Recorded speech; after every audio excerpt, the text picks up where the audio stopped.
This is a place overflowing with monsters and traps. It is called the Labyrinth. Adventurers who enter the labyrinth are divided into 4 types. Warriors who use their natural physique to handle the frontline fights. This group's warrior sees that a huge rat is blocking the way and wonders if they should engage. Priests who support the party with divine power. This priest notes that this is their only path forward. Mages who could be called the main body of the party. This one is choosing to remain silent. And the 4th type, those who enter the labyrinth with no special abilities. The warrior believes that this is the only path after all, and he even made eye contact with that rat. The priest notes that he should take the lead, as she will follow, but the warrior is pretty hesitant. That's when the 4th type appears.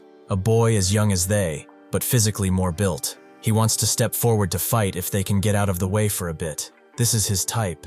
It is commonly called a guide. The warrior confirms as such. It's a profession that tells one about labyrinth traps and monsters' weaknesses, but in terms of combat, they're almost no different from all normal people. The priest wonders if they should stop him, and asks if he's not passing this off just because he's scared. The warrior denies such a claim. Obviously, he's curious about the fighting method of a guide who has 0 combat ability. The guide thinks that what he is saying is correct. As a rule, adventurers are usually divided by rank, from hero all the way to apprentice. Guides barely make it to the upper ranks of the beginner level. In other words, they are beings with no reason or need to enter combat, but he has a reason for doing this. He explains that labyrinth rats live in the dark labyrinth, so they are classified as nocturnal. That's why he is carrying a lantern. Therefore, they will not act recklessly in bright places. Using that in reverse, if he turns off the lantern, the rat naturally charges in, thinking it has the upper hand over its prey. It's much more threatening than he thought, but he stays calm and waits just a little more. When the labyrinth rat enters a certain distance, he activates the lantern again, causing the rat to cry out as its eyes begin to sizzle. This allows the guide to move in with a knife and take out the rat without much preamble. He is glad that he did, though. The priest is amazed. That's what the lantern was for. He really is amazing.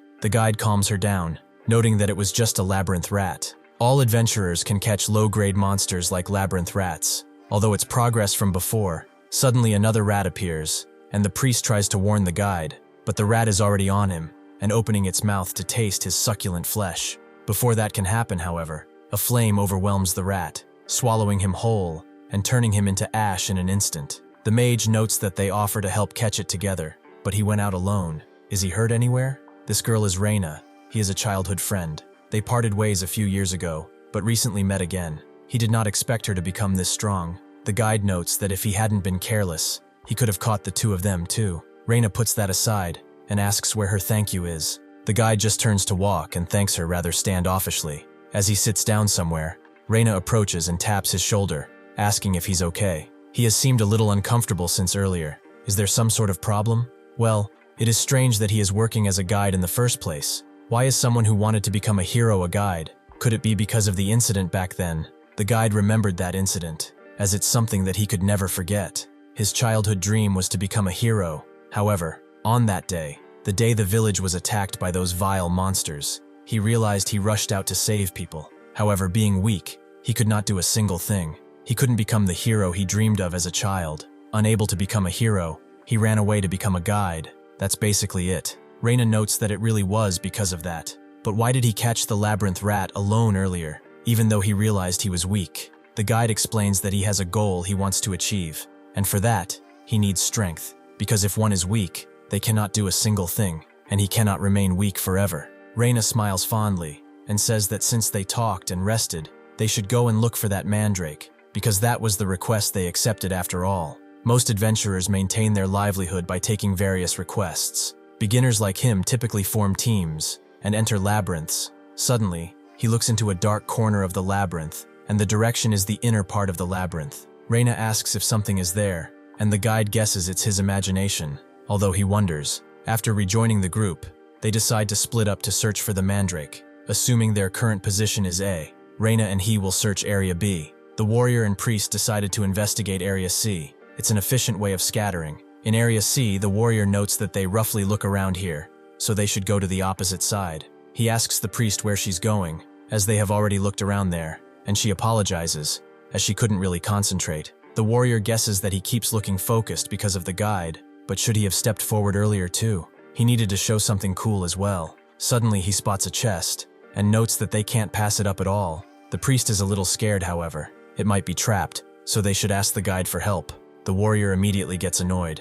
That damn guide. They don't need a guide in the first place. He can handle this much, so she should just watch from there. The priest agrees, wondering about the mandrake. In Area B, the guide smells the soil, with Reina asking what he is doing. He explains that mandrakes have a distinctive scent on them, so one can locate them through the soil. She notes that's a very guide-like method, and thinks about it before unleashing some magic onto him. It is sensory magic. It amplifies his senses for a certain time. Will this help? The guide thanks her with this. They can find it more quickly. Reina notes it's not even difficult. She just felt bad for watching from the side. Because of their combined efforts, they find the mandrake pretty easily, but Reina wonders why the guide is lurking around like this. Thanks to his heightened senses, he can now detect it. It's faint, but it's a smell that gets stronger as one goes deeper into the labyrinth. A tangy, metallic scent. That disgusting smell he has smelled somewhere before. It definitely seems to be coming from around here. Reina thinks that this guy has become pretty difficult to deal with, and wonders what topic they should talk about. She asks if he heard about the story of the royal government suppressing the bandit groups. The guy has, but he heard they couldn't catch some bandit groups. Reina confirms as such, so the suppression forces are chasing after them. Rumor has it a hero is pursuing them. Then, has he heard about the merchant disappearance case? It's an incident that happened near the labyrinth. Doesn't it seem suspicious? The guy has not heard about that, but why is she suddenly talking about this? Reina says that she's doing it just in case. What if those bandits kill the merchants and are hiding in the labyrinth? Ruined labyrinths like this would be a pretty good environment for them to live in, right? Suddenly, she sees him reacting and asks why he's acting like that. Did he get scared just by what she said? If so, he should have said so. If he asks, she might be able to protect him. The guide, however, knows that it's not that. It's the smell. Reina guesses that it's because of her and the things she didn't wash this morning, but the guy tells her it's not that. It is corpses. It's the smell of corpses. They begin following it, as the smell is strongest here, and Reina can detect it as well. Sure enough, they find themselves in an area that looks like a drainage room with more than a few corpses strewn about in various grades of decomposition. The warrior continues trying to open the chest, with the priest noting that it's been a long time. Should they start looking for the mandrake? He says that he is almost done, but the priest thinks that the atmosphere here is pretty unusual. Something is definitely unsettling. Suddenly something startles her from a shadow, and she notes that they should go, but that's when the warrior unlocks the chest and begins opening it.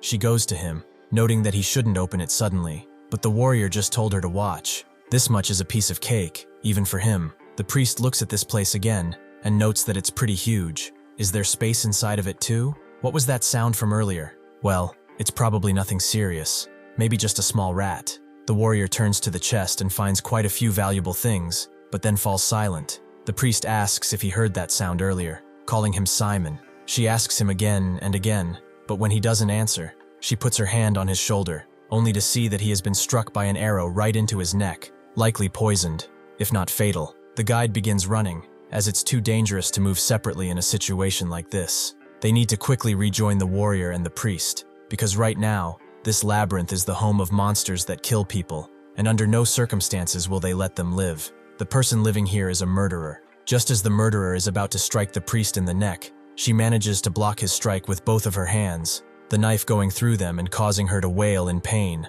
although it's muffled by the murderer's hand. He notes that they are pretty unlucky. He was just about to leave this place today, and they walked in at this exact moment. Well, he has no time to waste. He will kill them right away. He begins pushing his knife downwards. The priest doesn't have the murderer's constitution, so she can't hope to defend against it. But the guide then tackles him and puts him against the wall, causing the murderer to recoil and lose his breath. Before he can recover, the guide moves behind him and puts him in a chokehold and tells Reina to shoot. Immediately, Reina summons a magic bullet that goes right into the murderer's head. Kariel goes to the priest and uses divine power, confusing Reina. He explains that it's only for hemostasis. He cannot do anything else. It seems that both the warriors and the priests have been poisoned. They need to get out of here fast. Reina understands. She will carry one with magic. The murderer, still not dead, notes that it is impossible. After all, his comrades will be here soon. There is no way novices like them could handle them all, so they should surrender now, as he will give them a painless death. Reina just smacks him in the head, telling him to stop trying to rattle them on purpose. Here are the goods they took from the merchants. There are other belongings here too, so they must have been using this labyrinth as a temporary hideout for some time. Judging from the situation, What this murderer said about his comrades is probably true, and on top of that, he can faintly hear voices from further away. He wonders what he should do, as if he leaves these two behind, they will not survive.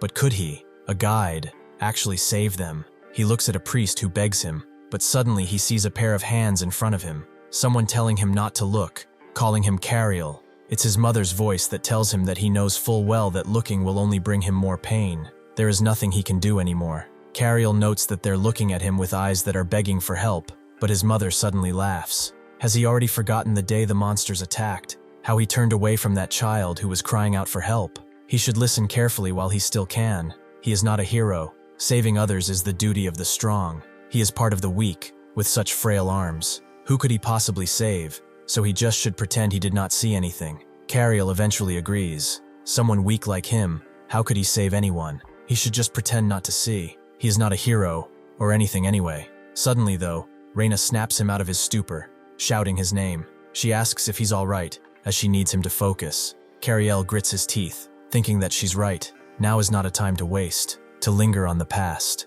First, he needs a way to get out of here alive, and think of a method. He thanks Reina for pulling him out, and apologizes for worrying her too. With that, he gets to thinking. Their opponents are a battle-hardened bandit group. On their side, they have 2 wounded, a mage, and a guide.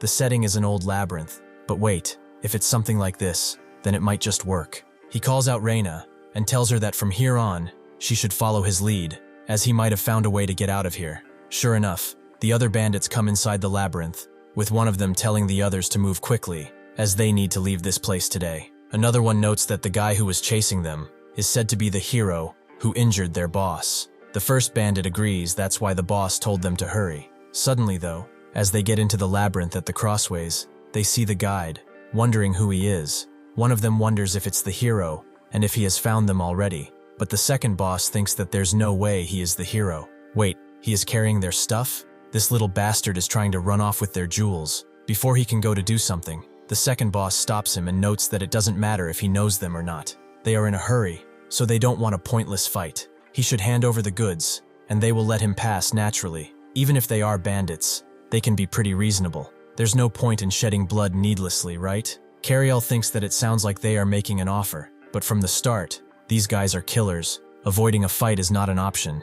If that's the case, they will do something else. He closes his eyes and throws the bag at the second boss. He is quick on the uptake, however. Witnesses have to die. That's the rule of their line of work. However, he doesn't see the gigantic fireball flying towards him, and it hits him pretty well, with Kariel hoping that this was enough to kill him in one blow. The second boss, however, has defended against the attack, noting that they tried for cheap tricks, but they should not hope for a painless death after something like this. Kariel damns it all. The first plan failed. Now they will move on to the next tactic. He begins running away, and the bandits give chase. He thinks that at least the earlier attacks were not entirely useless. He managed to sap the strength of 2 bandits and their mage. The second boss tells them that the enemy has an ally nearby, so they should stay on guard.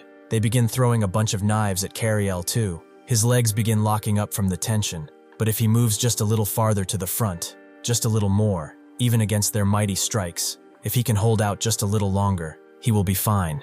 The second boss, seeing that Kariel is still running away even after a punch, tells his guy to get out of the way, as he will roast the bastard alive. Kariel knows he cannot dodge in this state, but that's when Reina appears behind them, unleashing a bunch of magic right toward the second boss. He notes that she's been annoying them for a while now, but that's fine. He wants to see if she can, but before he can finish the sentence, he sees that she wasn't actually aiming for them, and was actually blocking the entrance. So that's their game. All this just to sacrifice himself and save his comrades. He shouldn't even think he can't break this wall. He just wants to kill him first.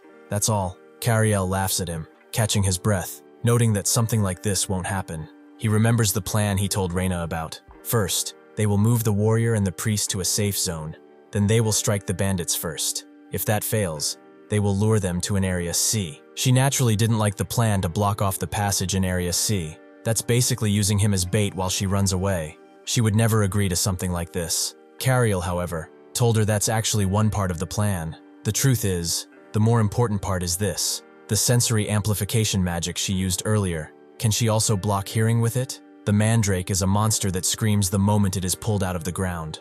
The bandits wonder what the hell he is doing, but Kariel knows that if one hears a mandrake scream, they will experience side effects like hallucinations, nausea, and dizziness. In severe cases, it can even kill a person, but in that case, the simple counter to this is simply not to listen at all. Kariel manages to pull out the mandrake, who immediately unleashes a blood-curdling scream, causing the bandits to wail and scream in pain as well. Somewhere nearby, the hero senses the smell of battle and thinks that his target is definitely somewhere around here. The second boss mage cuts the mandrake in two, telling him to stop playing cheap tricks. But with that last attack, that bastard almost took a fatal wound too. He wonders where he went and thinks that he disappeared, but suddenly Kariel unleashes a devastating fist into his jaw. The mandrake scream effect is affected by magic resistance. That's why he takes out the mage first, and then moves on to the others. The other one tells him to wait a moment, but Kariel doesn't heed him, knocking him out. The last one charges in with a mighty punch.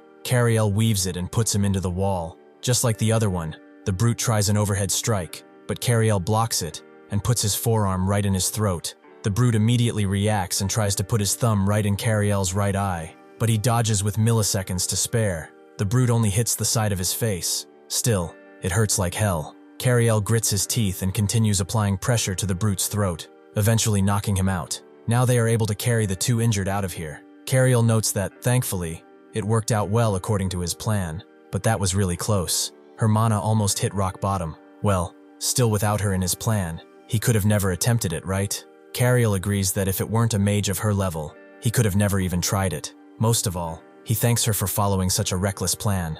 Reina can't believe he's just taking seriously what she said, just to try to lighten the mood. He was cool today too, like a hero. Kariel just smiles, almost in resignation. He notes that after they get out of here, they should talk for the first time in a while, as he is curious about how she's been. Reina agrees it's been a long time since she had an adventure with him, and she wants to tell him more. Suddenly, a light appears as they approach the exit, but Kariel sees through the light, as there is some kind of shadow. The shadow of the bandit boss, who smiles with manic glee, clearly excited to see new targets. Kariel notices and stops telling Reina that they need to get back inside the labyrinth now, but he then feels something flying towards them. It seems to be some type of grenade, and Reina tries to defend against it, but it blows up without them being able to do anything. Kariel is knocked right into a wall, with pain all over his body. He wonders if that attack just now was a magic stone bullet, but this opponent, is he the bandits group boss? The warrior and the priest should be okay too. More importantly, Reina is in a dangerous state from using mana recklessly.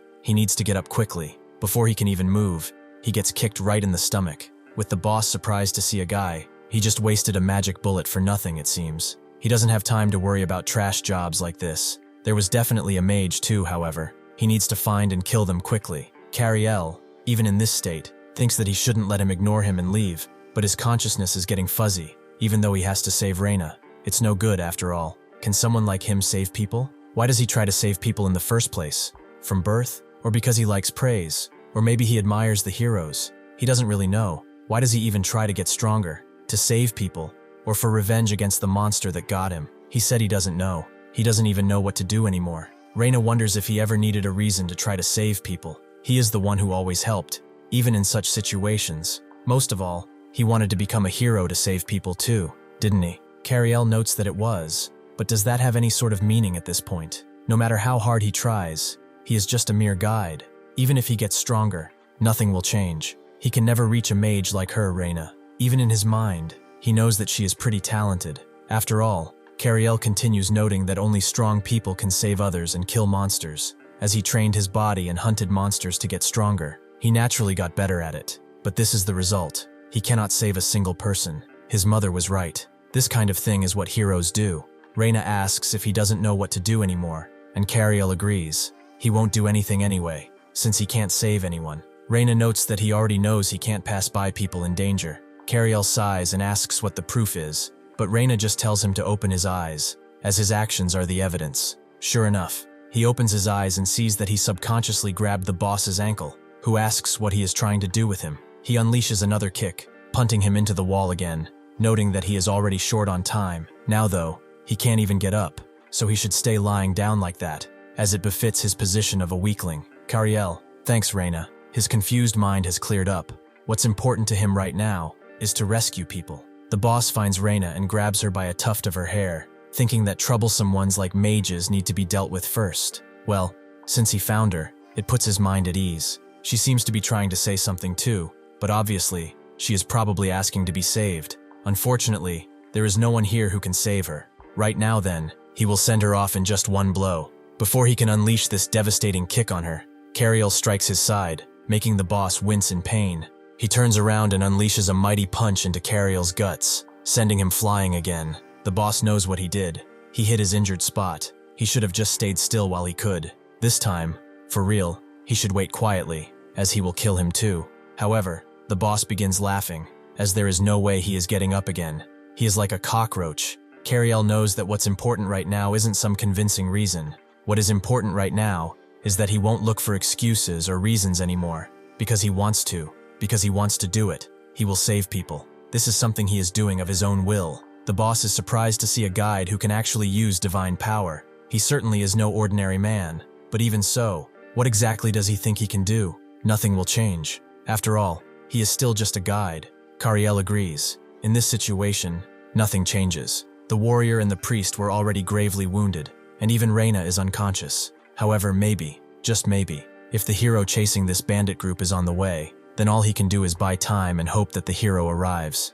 He rushes in and puts his hand behind his back, seemingly grabbing something, making the boss try to hit him, but this was a fake. As Kariel uses his other hand to punch him squarely in the face, he would use his sword, but it snapped inside his bag from the earlier impact, and with attacks like these, he won't even be able to stall them. In that case, he will have to go for something that will truly work, to wound. Before he can unleash another punch though, the boss grabs his hand and smacks him across the head before kneeing him right in the chin, causing him to almost lose consciousness entirely. The boss really hopes he doesn't think he can win just because he got a lucky hit once. Kariel, however, refuses to stand down and charges in again, gaining back his lost consciousness. The boss is surprised, as if he's honest. He has never met an idiot quite like him. This would maybe show him something more, but he is just wasting his time. He is clinging to his leg like a dog. Is he hoping the hero will show up perhaps? But he should know that he has changed his mind about this. He grabs Kariel's throat and pins him against the wall. At first,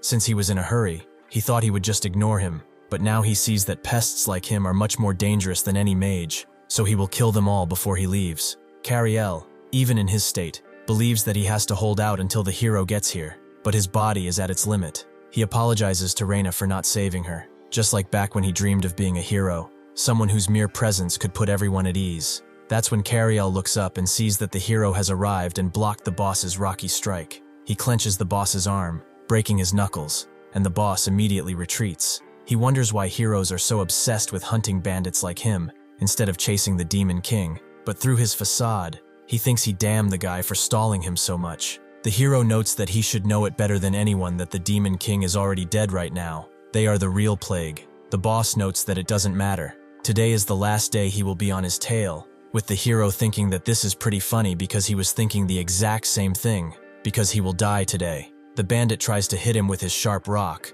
but the hero just unleashes a devastating strike to his side, making the bandit immediately lose control and fall on his face. He turns around, asking if everyone is all right, and sees Kariel noting that his wounds are severe. They should get him to the cathedral immediately. Kariel notes that he is fine, smiling. He explains that there are people in worse shape than him, those people lying unconscious back there. With that, he falls unconscious, with the hero catching him, noting that he is passed out. Kariel eventually wakes up in another place entirely, in a small cathedral on the outskirts of town. For some reason, he doesn't feel any pain either, even if he is bandaged a bit. The hero then appears, noting that he's been out of it for about 3 days. Kariel sees who it is. He is the one who saved them at the time, right? The hero explains that he should be fine now. He asks the cathedral priest to tend to him personally. Kariel thanks him and asks about the companions who were with him. The hero explains that they are all receiving treatment and resting in the next room, so they are all fine. No major injuries or anything. They got pretty lucky. Actually, he stayed here because there is something he must tell him, confusing Kariel, and he wonders what it is. The hero believes, though, that first he should introduce himself properly. He is the hero Akela. By the order of the crown, he travels wherever he is needed. The hero also notes that there are reports of never-before-seen monsters appearing in the forests, a suspicious organization with unknown motives, and a so-called hero hunter, a demon that's targeting only monsters and heroes. Kariel laughs lightly. noting that there are even more problems now, even without a demon king. Akela agrees. It's almost as if something is trying to fill the void he left. He looked into what happened in the labyrinth the other day. Under such restrictive conditions, Kariel managed to adapt using a mandrake. Thanks to him, not only the boss but the rest of the bandits hiding in the labyrinth were captured. Kariel is glad that they were all caught, and the hero continues. In the days ahead, there will surely be situations that cannot be solved through strength alone, so he will get straight to the point. He needs a guide like him on his journey. Will he be able to travel with him? Kariel is confused and stares a bit wide-eyed. Did he hear that right? Him traveling with a hero? Startled, his mind went blank, and instead of answering, he asked a question. Where will they be going?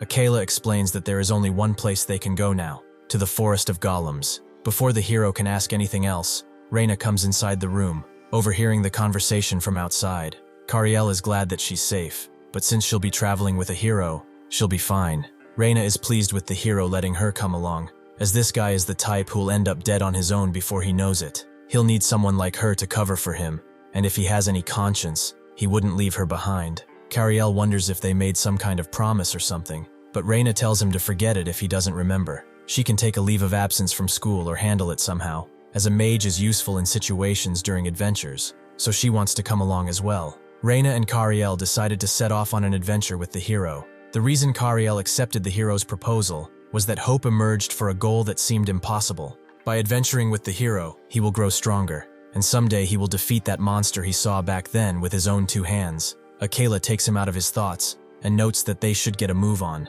so if he could guide them. Kariel agrees they should depart right away. However, he wonders why Reina is smiling like this. She explains that this is called the Forest of Golems, and golems are pretty cute. He made one during practical exams before. Kariel wonders if she doesn't really mean huge ones and tells her that she might be disappointed, so she shouldn't expect too much. They begin walking through the labyrinthine sand forest of the golems, and Reina wonders, as they continue walking, that it's called the Forest of Golems, but she hasn't seen any yet. Kariel explains that this is just a pet that workers use. She will have to go through the quarry to see the golems. Reina wonders what this place is. So it was a mine. It's no wonder there are only stones around here then. Kariel notes that even if she goes, there won't be any small, cute golems. Akela asks why, and Kariel explains that because they're naturally occurring golems, mages and sorcerers use their own mana, so size and such are limited. However, naturally occurring golems are born from massive, pure magic stones. This mine produces many magic stones,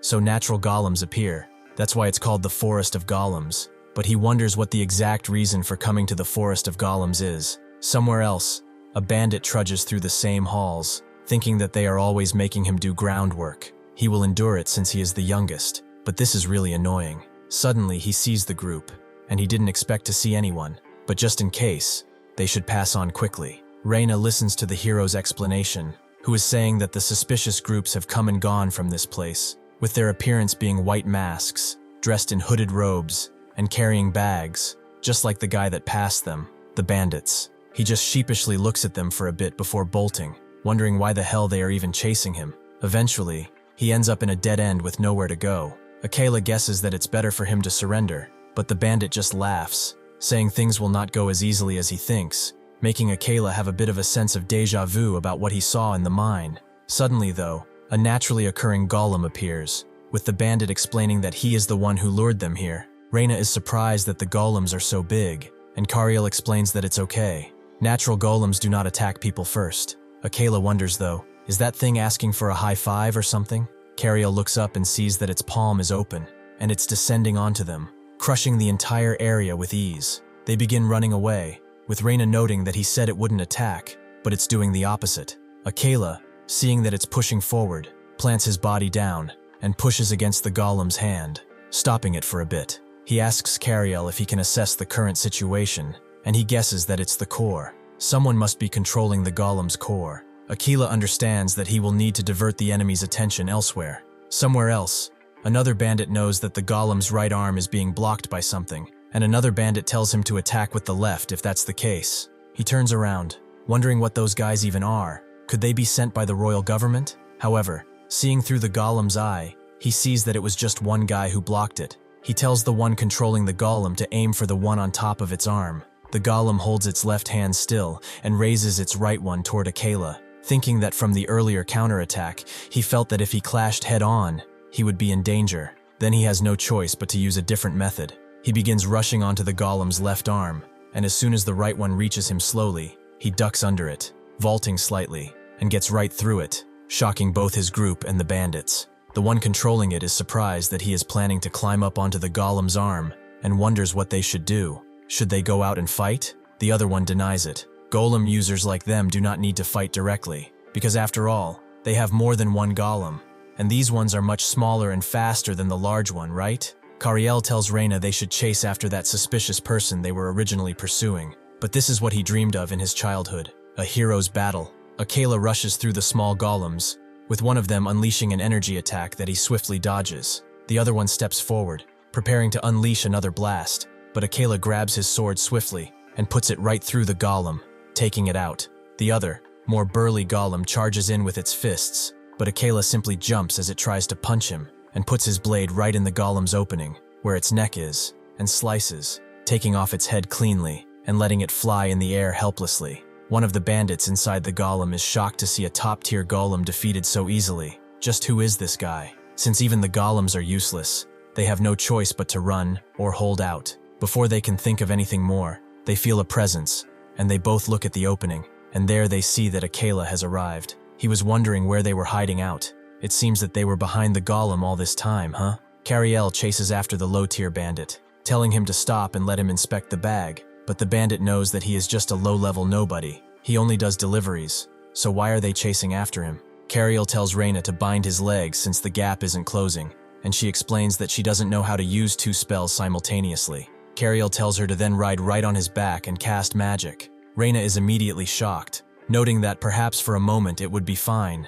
Kariel then notes that he has an even better idea. He will ride the broomstick, and she controls it. But why does she look like that? Does she have a fever or something? She says it's nothing, and the low-level bandit wonders if he shook them off after a while. He stops to catch his breath, but that's when he sees Kariel charging in on the broom like a wizard, his entire focus on the bandit in front of him, who cannot react as Kariel just charges into him and punts them both through the wall. Kariel catches his breath, but as he does so, the low-tier bandit tries to punch him. Kariel naturally dodges the punch and grabs the bandit's shirt before putting him to the ground. He tries to get up, but Kariel unleashes another deadly punch, knocking him out. After that, Kariel is glad to see that they've secured the bag, and Reina comes, wondering if he's okay, as she controlled it a little too recklessly. Kariel is glad to see her, and asks if she threw him on purpose like that out of spite, his entire shoulder aching. Reina immediately denies this, a little sheepish, claiming that there's no way she would do something like that, and clutches her arm, which is clearly shaking a little, likely injured. Kariel grabs it, asking if she hurt her hand anywhere. She explains that she injured it before when she overdid it in the labyrinth, and she still has after effects. It's a wound that looks like a burn, so that's why the flight magic earlier was so clumsy. Suddenly she sees him using divine power and notes that she already received treatment at the cathedral, so he doesn't really need to do anything. Kariel notes that it's better than nothing. She got hurt because she pushed herself for his sake back then, and he's sorry about what he said earlier, even if it was a joke. Reina says it's okay, and thanks him for worrying about her. That's when Kariel is surprised that the bandit is awake, but the bandit notes he's been awake for a while. They just didn't notice because they were busy being lovey-dovey and all. Kariel holds up the bag he was carrying and asks him to explain what the items in this bag are used for, but the low-tier bandit insists he already told him 3 times. Suddenly, a figure crashes through where they are. It's Akela, who explains that he found the enemy's location. However, they're just holed up with barrier magic in an enclosed space. If they force their way through, and the enemy dies, they won't get any sort of information. Kariel guesses that it would be best to create a situation where they cannot use the barrier magic, and asks Reina if there is magic that prevents someone else from using it, like a silence spell. Reina guesses there is, but she cannot use it. Kariel looks around, wondering if there is another way, but wait a minute. This place is a warehouse used by the workers, right? They have various miscellaneous items like flour, and that might be the key. He looks at Reina, noting that when he saw her injury earlier, it looked like a burn mark. What's the reason for that? Reina explains that it's from using magic excessively. Her hands get pretty hot. Heat is generated when using magic, and even magic circles cause burns if one touches them. This is exactly what Kariel wanted to know. He can create a situation where those bastards cannot use magic. The people on the back of the golem claim that today is the day that person is supposed to come, so if they just keep holding out, they have the advantage anyway. Suddenly, though, a bag of flour is thrown into their room, with one of them noting that they are trying to blind them, but that won't matter at all. The other, however, notices that this is flour, and tells the other to stop and not use any magic, or it will explode. Akela steps in, noting that, thanks to his guide, he learned, but they probably know it too. When heat meets dust particles, or flour, in this case, a dust explosion occurs, and mana is also heat. So if they still want to fight in this situation, he will not stop them, but he should warn them. They probably won't enjoy being baked. The senior bandit wonders what they should do, but he closes his eyes, noting that the only option now is to surrender. Somewhere else, somewhere very nearby, a being of malice appears, claiming it's about time to make their move. Another figure, hooded and with bleached white hair, beside the malevolent one, notes that seeing there are no more sorcerers to be found in the forest. They were a step too late. The malevolent figure says it does not matter. They will always be 2 steps ahead. As they ride out in a carriage, Kariel thinks that it's fortunate the enemies surrendered without holding out. If they had not, they would have had to shed blood. A few hours ago, Akela interrogated them. They were saying they corrupted the golems with these items in the bags. The senior bandit confirmed that. Akela asks if the corrupted parts can be separated or purified with divine power, and the bandit leader confirms as such. With this, Akela purified the corrupted golems, and then sent the sorcerers to the cathedral for more investigation. Since everything has ended well, perhaps he will get some rest now too, since Reina is sleeping as well. Suddenly though, a voice screams out to stop the carriage, and for everyone to get down, and let themselves be tied up obediently, if they want their lives, that is. The carriage rider is surprised to see bandits, and Akela gets out, with the bandit leader confusing him with a knight.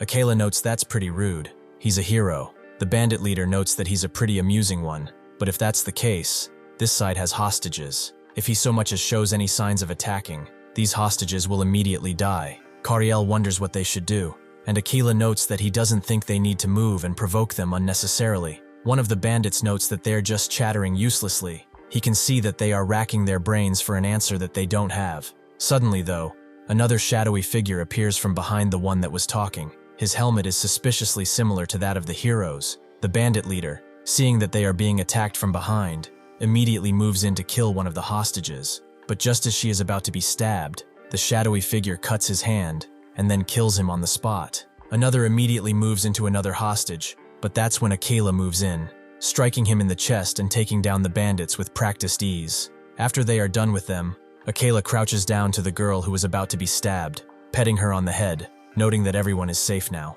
Reina walks through the corpses, not liking the smell of blood, and Kariel himself has a look of what seems to be either disgust or some kind of indignation. Reina notes that they should be getting to the carriage now and leave the smell behind. Kariel agrees. But what about the hero? He sees him bowing to the 2 villagers who were taken and letting them go free towards their village. Kariel wonders where the other one went. He is right in their carriage and apologizes for the late introduction. He is a hero called Ram. He holds the epithet of Shadow. By the way, Akela helped him greatly in becoming a hero. Kariel, Reina, and Kariel also introduced themselves, with Kariel thinking that Ram was already in the carriage but to meet 2 heroes already. How fascinating it is. Reina finds something strange though. Why are there multiple heroes? She whispers towards Kariel for an explanation, who guessed she might not have known if she wasn't that interested.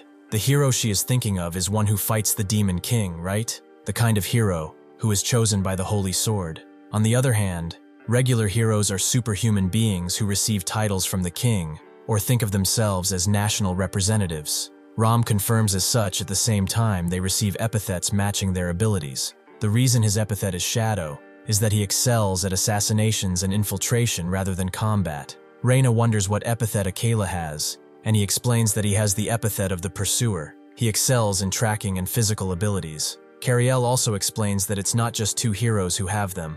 There are epithets like Berserker, and even Grudge. Reina's brain is a little wrecked. Suddenly, too much information comes into her head, and it hurts. So, to summarize, titled heroes carry out king's orders. Holy Sword heroes aim to kill the Demon King, but both types of heroes have honor and symbolism, and their essence is basically the same. And cases of misunderstanding like hers earlier happened because Holy Sword heroes are popular due to the heroic tales of the Demon King being slain, while the activities of the titled heroes can't be known well, unless one looks at them directly right. Akela notes that she hit it in the bull's eye. Kariel notes that he would like to see all the heroes at least once. Ram notes that he is lucky. Then, he might see them in the future because all heroes will be active in the upcoming Holy Sword recovery operation. Kariel is surprised to hear this, but a Holy Sword only appears when a Demon King is born, right? Reina wonders if a Demon King will appear soon. Ram knows he messed up because he let out too much information. Ram sheepishly tells them that it's a joke. He swears on his name as a hero, and begins laughing pretty shakily. Both of them wonder why he is so strange. Akela asks what he is doing right now. Anyway, he was going to speak slowly because he was worried they might have misunderstood, like just now. They don't need to worry about a Demon King appearing again. Kariel knows this too. The Demon King is already dead. Thinking too deeply about it will just cause a headache. They should just focus on what's ahead, right? They arrive at their designated spot, with Kariel asking what this case is about, and whether it is related to why they joined up with Ram. Akela confirms that the case they will face this time is a series of disappearances occurring inside the forest. This forest is shrouded in a deep darkness, day or night. For that reason, they joined up with Ram, who is accustomed to darkness, so they should go to the village that requested help first, and then move out. As they walk, Reina sees Kariel stopping, and asks why he's not moving. Kariel wonders about the disappearance case. The disappearances are probably the work of monsters, right? He didn't figure something out or anything. But the enemies they've met were first bandits, then sorcerers, and now robbers. They've been facing only people instead of monsters. Is it just a coincidence? Reina asks why it matters in the first place. Solving the case is what's most important. Why is he worried? Guides aren't particularly needed when dealing with people. They cornered sorcerers easily thanks to him. Kariel agrees, and begins following her, but wonders what he is worrying about since earlier. There's no way people would do such things in a dark forest like this. This is probably the work of monsters, probably? No, it definitely is. They make their way towards the village, which is pretty dilapidated looking and sad, considering the sun does not shine there much at all. Suddenly, the village residents appear with the elder shaking hands with Akela, thanking him for his hard work coming such a long way. They should rest for today as they've prepared rooms for them. Akela shakes his hand, and notes that they need to move as soon as possible, so they will just do a simple investigation for today. With that, he and Ram begin writing on parchment with the first person being a woman. Ram tells her to give them a brief self-introduction, and she explains that she is Nora. She worked at a restaurant, and has a son, or had one. He went missing in the forest 2 days ago. Ram asks if she could explain the circumstances of the disappearance, and after standing still for a bit, she tells them that exactly 3 days ago, when they were passing through the forest, knowing that this forest has had a series of disappearances over the past few months, she was holding her son's hand tightly as they passed through. However, even though she was holding his hand for sure, the child disappeared. Akela asks if he suddenly just vanished from her eyes, and Nora notes that, more precisely, she thinks she lost consciousness after hearing some sound. When she came to, the child was gone. It was a pretty weird song. It was like a monster song. On the other side, Reina and Kariel do some investigation too, interrogating one person. This village's name is Mark. What he would know about this situation would be when he entered the forest to look for a missing person. He wandered around the forest all day but did not get any results, but he did see at least part of the monster's face. Surprisingly though, he explains it had a snake's tail, and definitely the legs of a chicken. After getting information, Reina and Kariel know that after cross-referencing their findings, they roughly figured out what the monster is. The monster is definitely a basilisk, says Reina. A siren, says Kariel. Kariel tells her that she should listen to him since he's the guide, and Reina notes that she might not. He might not know, but magic school has monster classes in general education. Ram tells them not to fight over it, as it doesn't matter what kind of monster it is, right? They need to enter the forest tomorrow, so they should all go to their lodgings. The next day, Reina wonders if she has a cold as her nose is a bit stuffy. Kariel sees this and asks if she's sick, and she notes that he doesn't look great either. Is he nervous? It might not be a siren. Kariel says it's not that. He just couldn't sleep well. It's because of nothing, though. After thinking all night, this case involves behavior impossible for humans. He should be relieved, I guess. The heroes arrive at the spot too, and tell them not to forget their purpose is to find a child and an enemy little monster. With that, they will be going inside. After doing so, Akela explains that they will split into groups from here. He and Akela will be going right, while Reina and Kariel will be going left. While they continue walking, Kariel marks the places they've investigated, so they can tell where they've been. Akela tells Ram that there is a faint smell of blood in this forest, but the direction is pretty ambiguous. Ram notes that they should look for the lake first. Can he tell which direction it's in by the blood? By the smell? Akela does point him to it, and Ram jumps in, noting that he will check it first. Ram has the ability to interact with shadows. He can also travel by riding shadows, so this is pretty fast for him. He knows full well that for a siren to exist, there needs to be some kind of body of water, but it seems that this lake is almost completely dried up, with only a few drops of water left in it. After a bit more looking, Reina gets bored as they've been looking up and down, but nothing's come up.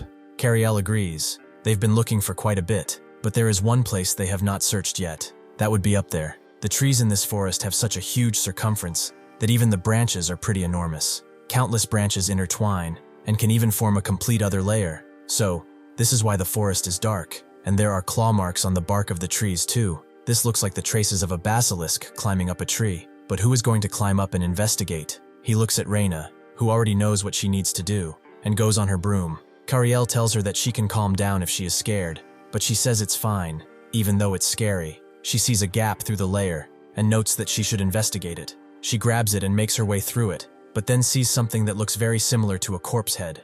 She immediately pulls her head back out, thinking that perhaps it was just her imagination, and she gathers up her courage, noting that she will go on the count of 3. On 3, she immediately makes her way back and sees nothing this time, but it's a little different too, as she cannot see even a single thing. It's as if it's cut off from other places entirely. Because magic school strictly enforces curfew, model students like Reina were not accustomed to night at all, her eyes not being adjusted to it at all. Only the moonlit tree branches indicate the forest's boundaries. So, it's not complete darkness. She makes an orb of light, but keeps it dim so as not to attract too much attention.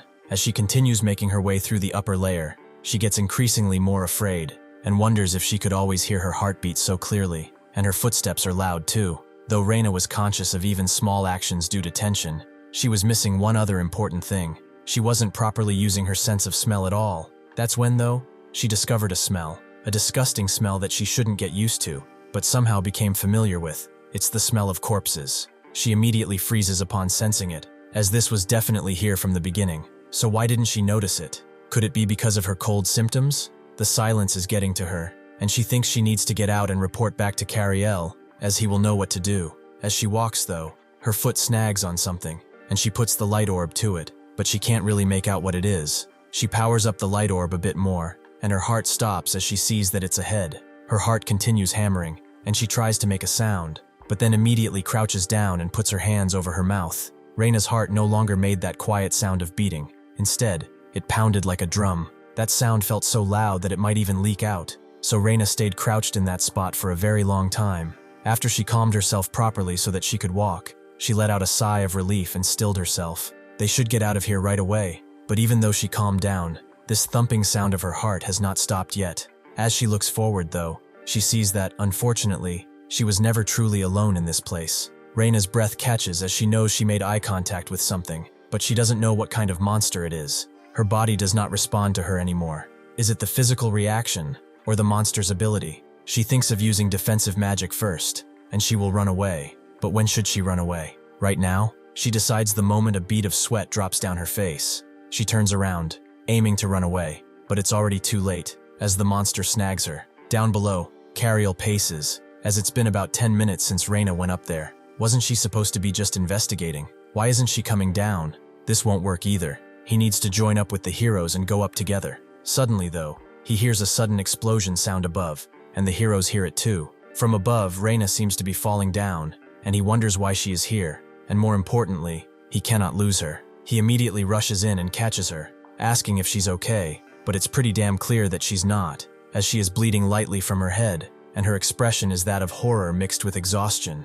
Kariel's eyes widen as he wonders just what the hell happened, but it doesn't matter now. First, he needs to get her treated. As they walk, Reina explains that the monster got her, and Kariel tells her not to waste her breath. She can speak slowly. After getting her back to the village and patched up, she explains that while she was investigating the upper part of the forest, she got hurt. Ram asks if she had an encounter with the monster, and she thinks so. The moment she got caught by the monster, she used defensive magic and passed out. The monster was carrying her in its mouth somewhere. She waited for a chance, and broke through the forest with magic and escaped. Akela apologizes if this question seems rude, but he asks Kariel why the monster didn't just eat her. He guesses that it's likely it was storing her in its territory while keeping her under an illusion. That's how a basilisk stores its prey. Akela thinks that they need to quickly find the missing child. They're going right up to the forest canopy. Will he come too? Kariel agrees, noting that he might be of some use. But as they leave, Reina looks at him, noting that he has to come back alive,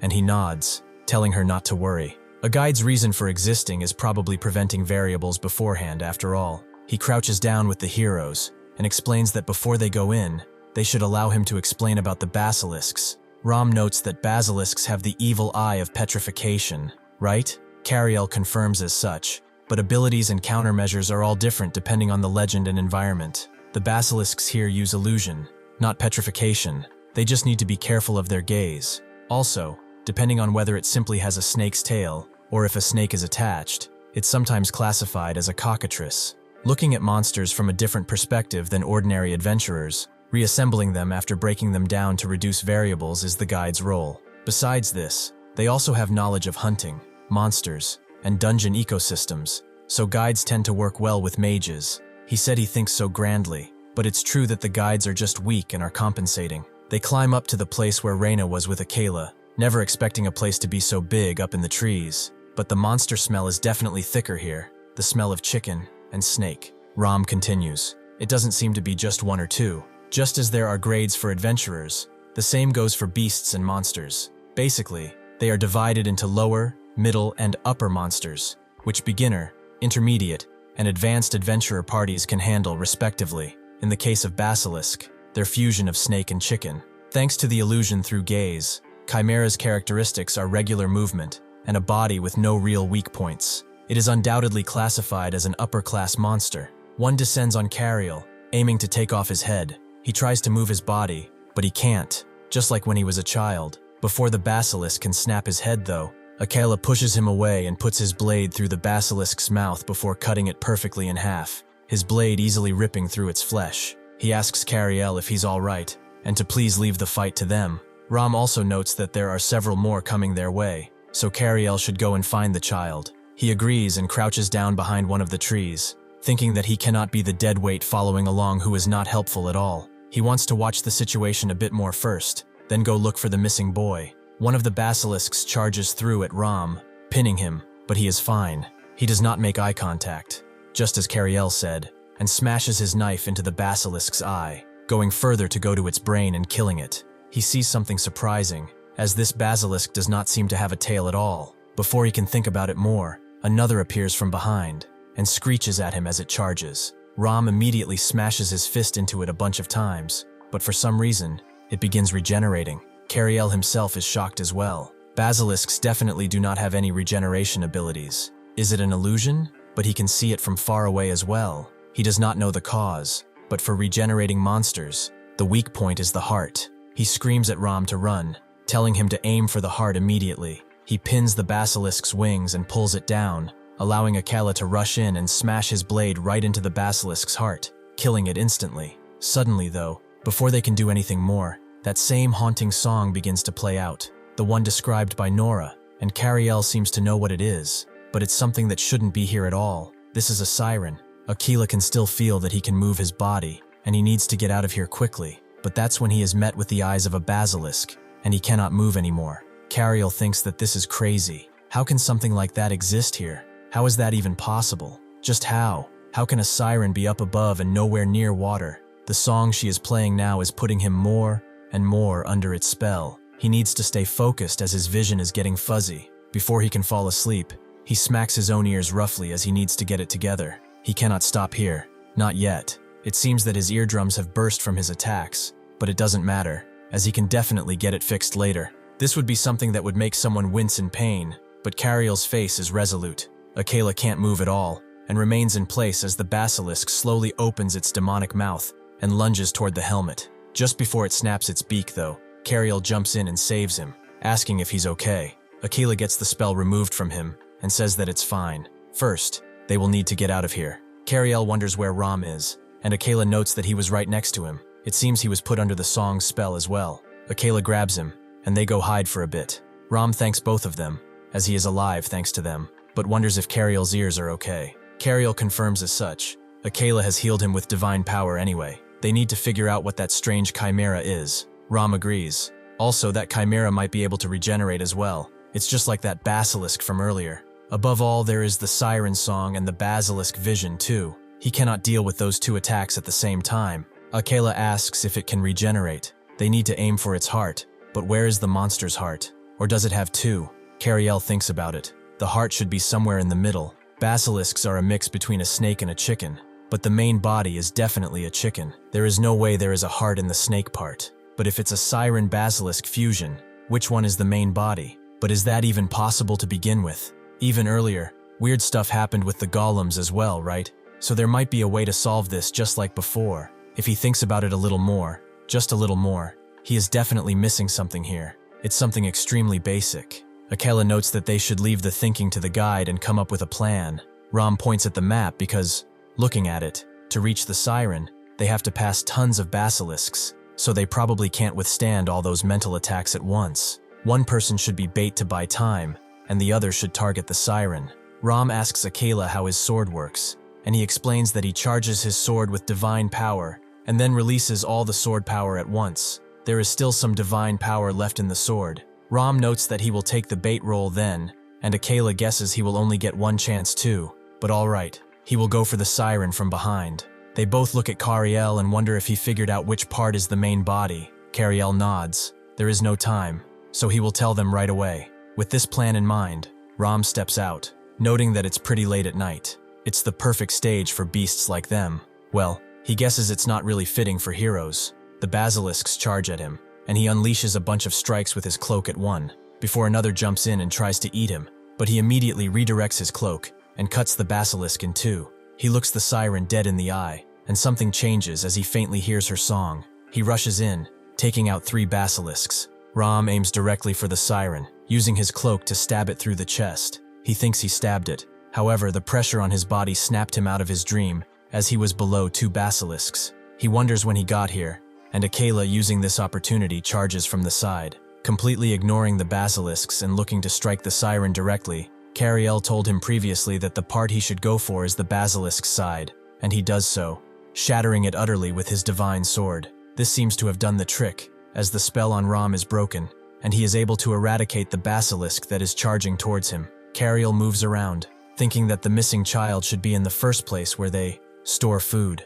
The smell is strong from this direction, and he eventually finds it. He sees that it's mostly just corpses. However, there is a small boy right there. He moves in to save him quickly, but that's when he is met with another basilisk who seems to have been guarding their food storage. He looks at the basilisk and then at the boy. The child is about 10 steps ahead, so he can definitely make it. Suddenly, when the snake tail charges in, he ducks under it and grabs the child before running away frantically. He knows he cannot outrun a basilisk, so there definitely must be another way. He sees a basilisk corpse in front, the one that Akela pierced with his sword through the heart, and vaults over it before standing right behind it. The other basilisk charges in, heavily stepping on his fallen comrade, and this causes both of them to fall down due to their sheer weight. However, Kariel had not calculated that the wood below him would also shatter, and he is in danger of falling down as well. Just before the basilisk crashed down, he grabbed onto a branch, holding himself and the boy up. He knows that the boy takes priority and tries to pull him up further and further. However, the branch snaps right as he grips it tighter. He resigns to his fate, closing his eyes. However, that's when he is grabbed by an armored hand. It's Ram who asks if he's all right, and who looks a little worse for wear than before. Clearly, this battle has taken a lot out of all of them, except their lives. Fortunately, they rescued the missing child without any other casualties, and the disappearance case in the forest was thus resolved. Kariel, after this, is sleeping pretty soundly, with Reina noting that she cast a spell before leaving, poking at his cheek, thinking that he should be awake by now. Nora approaches Ram, who is close by, and notes that their village prepared food and gifts as a token of their gratitude, so they wanted to ask if he would please attend. She also wonders why it's getting darker and darker. Ram tells her not to worry too much about it. It's like a chronic condition of his. Nora understands, and she will assume that he is attending then, and he must also bring his guide friend. Ram confirms he will pass it along and breathes a sigh of relief. That's when Akela approaches and asks if he's listening. Ram apologizes, as he was lost in thought for a moment, and asks if the results from examining the monster's corpse came in. Akela says that they did, but he is not here for that. Could they talk a moment? They go into an alleyway, and Akela begins talking about this case, and, more specifically, about the future. Before coming here, he handled a case where a golem attacked people. The truth was that their cores were corrupted to make them act as monsters. And this time, they have a bizarre case of monsters fusing. From the investigation, the connection point between the siren and the basilisks was similar to the object that corrupted the golems around. Both cases were done by the same organization, and the probability of that has become quite high. What he wants to talk about now is the main point, the relationship between the Demon King and the Holy Sword. True prophecy or phenomena, like black clouds covering the sky, they can tell that the Demon King will soon appear. At the same time, the Holy Sword also reveals its location and position through prophecy. Like this, the two have an inseparable relationship. This is not exactly precise, but a Demon King and the Holy Sword appear roughly every 100 years. It's been like a law and promise that has continued to be fulfilled. Except once before, hero Perchun killed 2 Demon Kings. Perchun first defeated a Demon King 30 years ago, and the second was defeated 10 years ago. Something must have happened in between then. He wasn't a hero then, so he doesn't know exactly. Ram wonders if he is saying the law was broken because of Perchun, but Akela says that was just the Demon King appearing unexpectedly one more time. Akela explains that he is not blaming Perchun specifically. It's just that, after 2 Demon King defeats, what they thought was a law became meaningless, meaning that it wouldn't be strange if a Demon King or a Holy Sword appeared again tomorrow, or earlier basically. Ram guesses that everything he is saying is speculation, and Akela confirms as such. He has no proof. He doesn't really know what's happening or how either, but there is one thing he can say for certain. This Holy Sword recovery operation will be different from the operations they have known of. At the Royal Palace Vinat, someone tells Perchun that everything is ready, as they will depart soon. This is Perchun, the hero of the previous era, but he no longer looks the part. He stands there like a hollowed-out shell, less a legendary hero, and more a lingering shadow of a man. Ram goes back to the inn, thinking that he suddenly has a lot more things to think about, like the Holy Sword recovery, and the bizarre monsters and such. Suddenly he meets with Kariel, who is awake. He asks how he is feeling, and Kariel notes that he is good. The heroes did all the work after all, so what did he do? Ram notes that it is so, making Kariel fall silent. Ram emphasizes that he was joking. They couldn't have done it without him after all. After that, they both laugh off the awkwardness, and Ram wonders if it's okay if they could have a little chat. Kariel confirms as such, and Ram takes him to a nearby restaurant. After they sit down, Ram notes that he has been wanting to ask something. He is just curious about it. When they caught that siren, why did they have to target the basilisk specifically? Kariel notes that they were in a rush, so he did not get to explain. Thinking about it, it was a pretty simple problem. The part where chimeras do their biological activities is the main body, but there is no way a siren that breathes through its gills could be the main body in a forest with literally no lake. Ram understands. If he thinks about it, it really is a pretty simple problem. Kariel notes he was just lucky he was right, but he also wants to ask a question if he could. When he dealt with those bandits before, when Akela was greeting people, he went into the carriage. He wondered if he was shy, but that did not seem to be the case, so he thought there might be a reason. If it's a difficult thing to answer, they should drop it, as he really doesn't want to pry too much. Ram says it's really not that. He asks if they remember their first meeting, and Kariel does, when they encountered the bandits, right? Ram confirms as such. He thinks he was quite surprised it all happened so suddenly, right? Many people admire and worship the heroes as something holier than thou, but people don't really know what's behind the helmet. After becoming a hero, what he has done is, for the sake of saving countless people, killing monsters, killing bandits, and killing people. That's everything he has been doing. Then, suddenly he had a thought. When he takes off this helmet of his, the helmet of a hero, he is just a killing machine made to just kill. After having that thought, he became afraid of taking off his helmet, and thus became afraid of people's gazes, the eyes of people who admire him, and see only the hero facade would simply pass over him. In the end, the method he chose was to hide in the shadows, and run away so that nobody could gaze on him, because he knows his real self is different from what people usually expect. It is not that he hates people, it's the opposite actually. That is why he kept his distance, because he could not approach with these blood-stained hands. He apologizes if this seemed like a ramble or something. It's something he's thought about alone, so he appreciates him listening to him so much. Kariel thinks that he has only admired heroes by seeing just one side of them, but it seems that they also each have their own darkness, just like any human out there. However, he explains that his admiration for heroes remains the same. As he said, the essence of a hero is to be more than a human. He thinks there's a big difference between simply killing someone and killing someone to save other people. He doesn't deny the dark side of heroes that he mentioned, but he doesn't rationalize it. He just continues to struggle with it. This is just his opinion after all, but the closer he gets to the light, the darker the shadow becomes, isn't it? That means even as he faces deep darkness, he simultaneously is moving toward an even brighter place. He's just looking in one direction, but if he turns his head just a bit and looks around, he believes there is a bright light there, created by his deep shadow, a light that he can bask in, so he should not think too much in just one direction. Ram saved him yesterday as well. Ram remains silent for a bit, and thanks him for those kind words.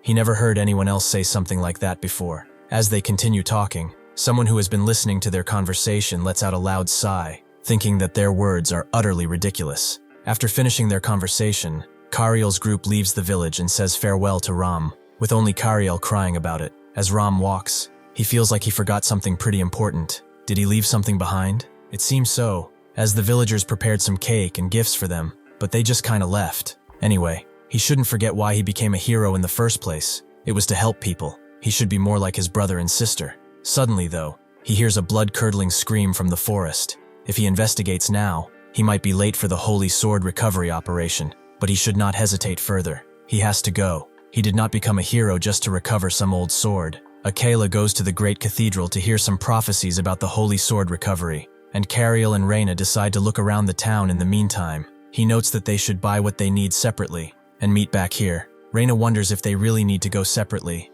and she looks at him, remembering that he was the one who carried her to safety. With a small blush on her face, she thinks that if he is okay with it, they should go around together. But Kariel is already absorbed in a magazine store, asking if they have any hero-related ones. Reina just throws her hand in the air. This guy would be more interested in heroes than in anything else after all. Kariel picks up a magazine and begins reading. Hero Pertune, giving his holy sword to his disciple Asanya, was quite a while ago. He then stumbles upon an article on the Holy Sword recovery prophecies about holy swords. They are divided into two parts. The first prophecy tells people that a holy sword will appear. The second one tells them where the holy sword will appear. Heroes received a second prophecy at nearby cathedrals and go to the location that matched the prophecy. Once they recover the holy sword and return it to the royal government, the operation is considered complete. Just as he thought then, the next one is about Pertune, right? Just then, the figure who had listened to his and Ram's conversation steps behind him, seemingly approaching.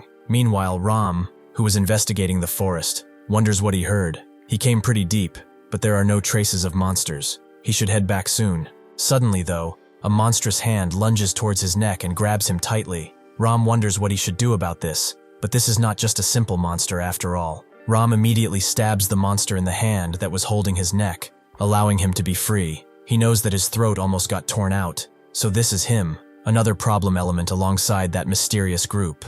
This is a Blood Knight. The Blood Knight recognizes him as Hero Ram. This is good, very good. Without as much as a warning, he lunges forward and unleashes the devastating strike onto Ram, who puts his hands up to defend, but he is shocked by the force he endured. The Blood Knight does not stop there, and lunges with his claws, but Ram gets under his strike and flows upward.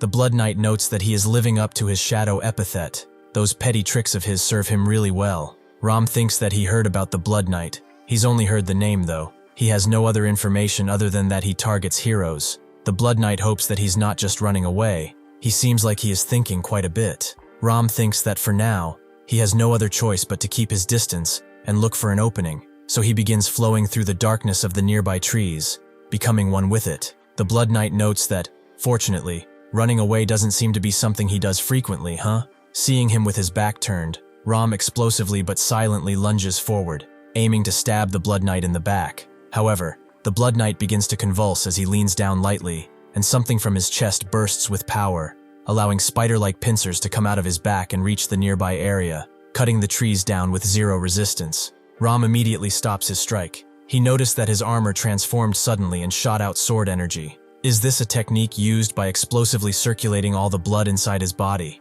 If he waits for an opportunity from far away, he will get caught instead, so he can't avoid a frontal battle like this. The Blood Knight notes that he cannot use his little tricks any further. He should not think it will be over if he runs away either. There are several others who can take his place after all. Ram tells him not to worry about something like that. He just threw away the idea of hiding and leaving a few hours ago after all. The Blood Knight grins. He wasn't expecting much from him in the first place. Then, he will become a trophy worth bragging about. Meanwhile, on Kariel's side, That strange person from before asks him if he likes heroes, and Kariel confirms that he does like them a lot. Isn't it harder to find people who don't like heroes? The person notes that they don't personally like them, and Kariel asks if there is a reason. It is because reality is different from what they thought. Kariel doesn't really understand what they mean, and the person notes that they will answer with a question. They point him in a direction, and note that those children there are playing in the clearing.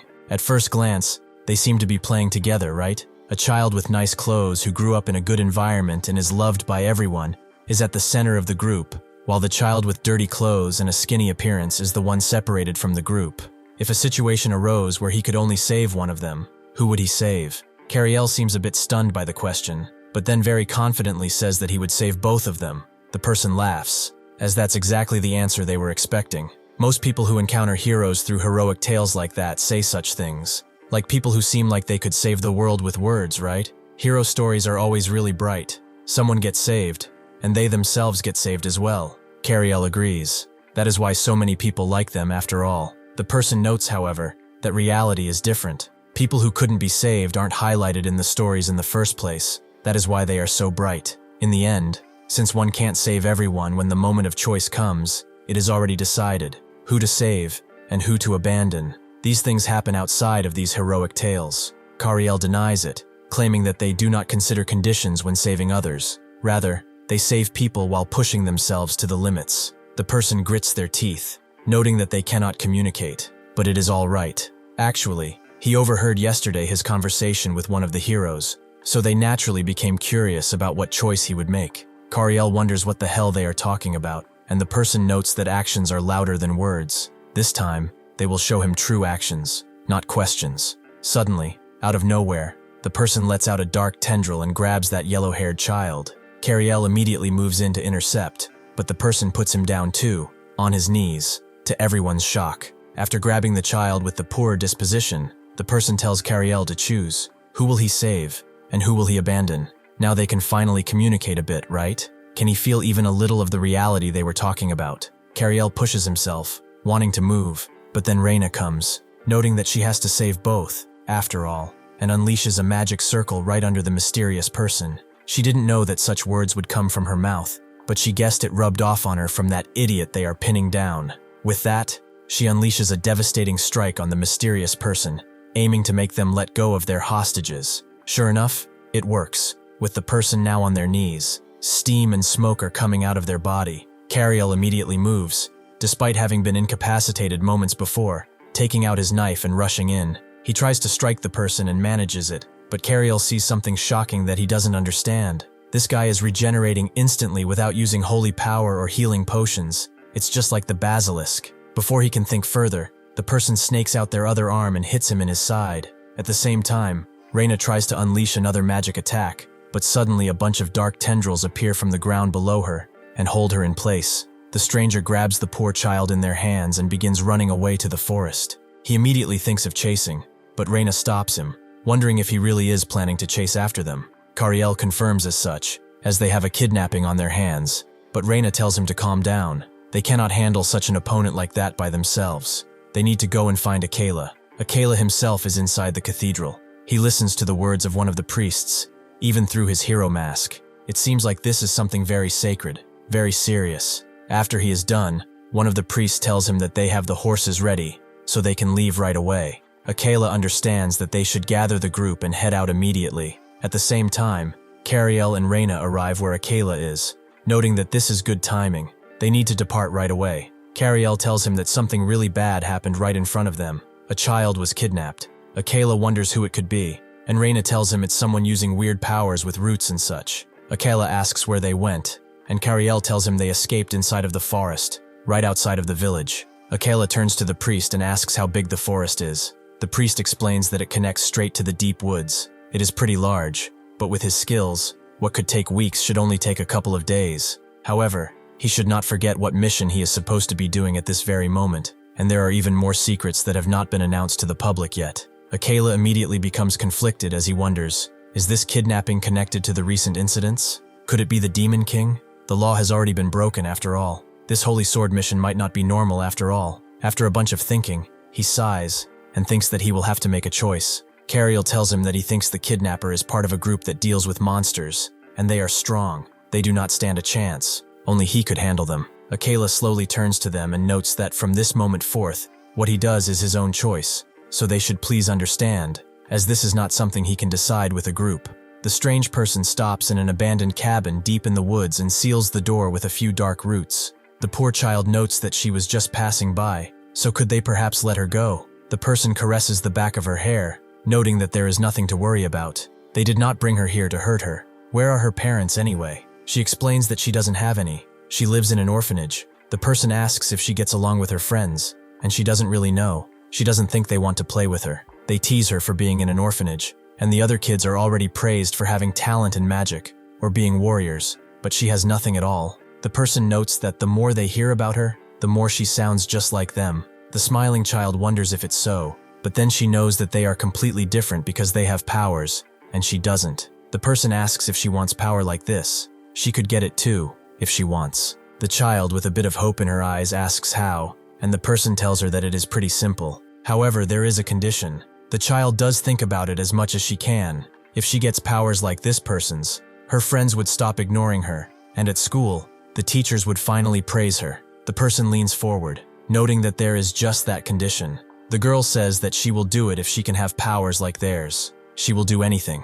However, she sees past the cloak that the person was wearing, and she realizes that she has to become a monster, just like them. People like them have no one who will ever save them anyway, so it's not like they are losing anything. With this monster power, she will never need help again. The girl looks down, claiming that this is not why she wants power. She just wants to get along with her friends, and when she is in trouble, the hero will definitely come and save her. The person grits their teeth and grabs her more roughly, more tightly, and tells her that the hero won't save her. There is no such thing as heroes in real life. Before they can continue their tangent, the door suddenly bursts open, and someone arrives, with the person thinking that they really did come to save her. Ram continues his fight against the Blood Knight, who charges in adamantly, but Ram sidesteps his next strike and unleashes one of his own straight into the Blood Knight's head. However, he catches the hidden blade and his fist with his sharp, uneven teeth. Ram uses this as leverage to attack from the other side with his other hand, but the Blood Knight simply puts his hand forward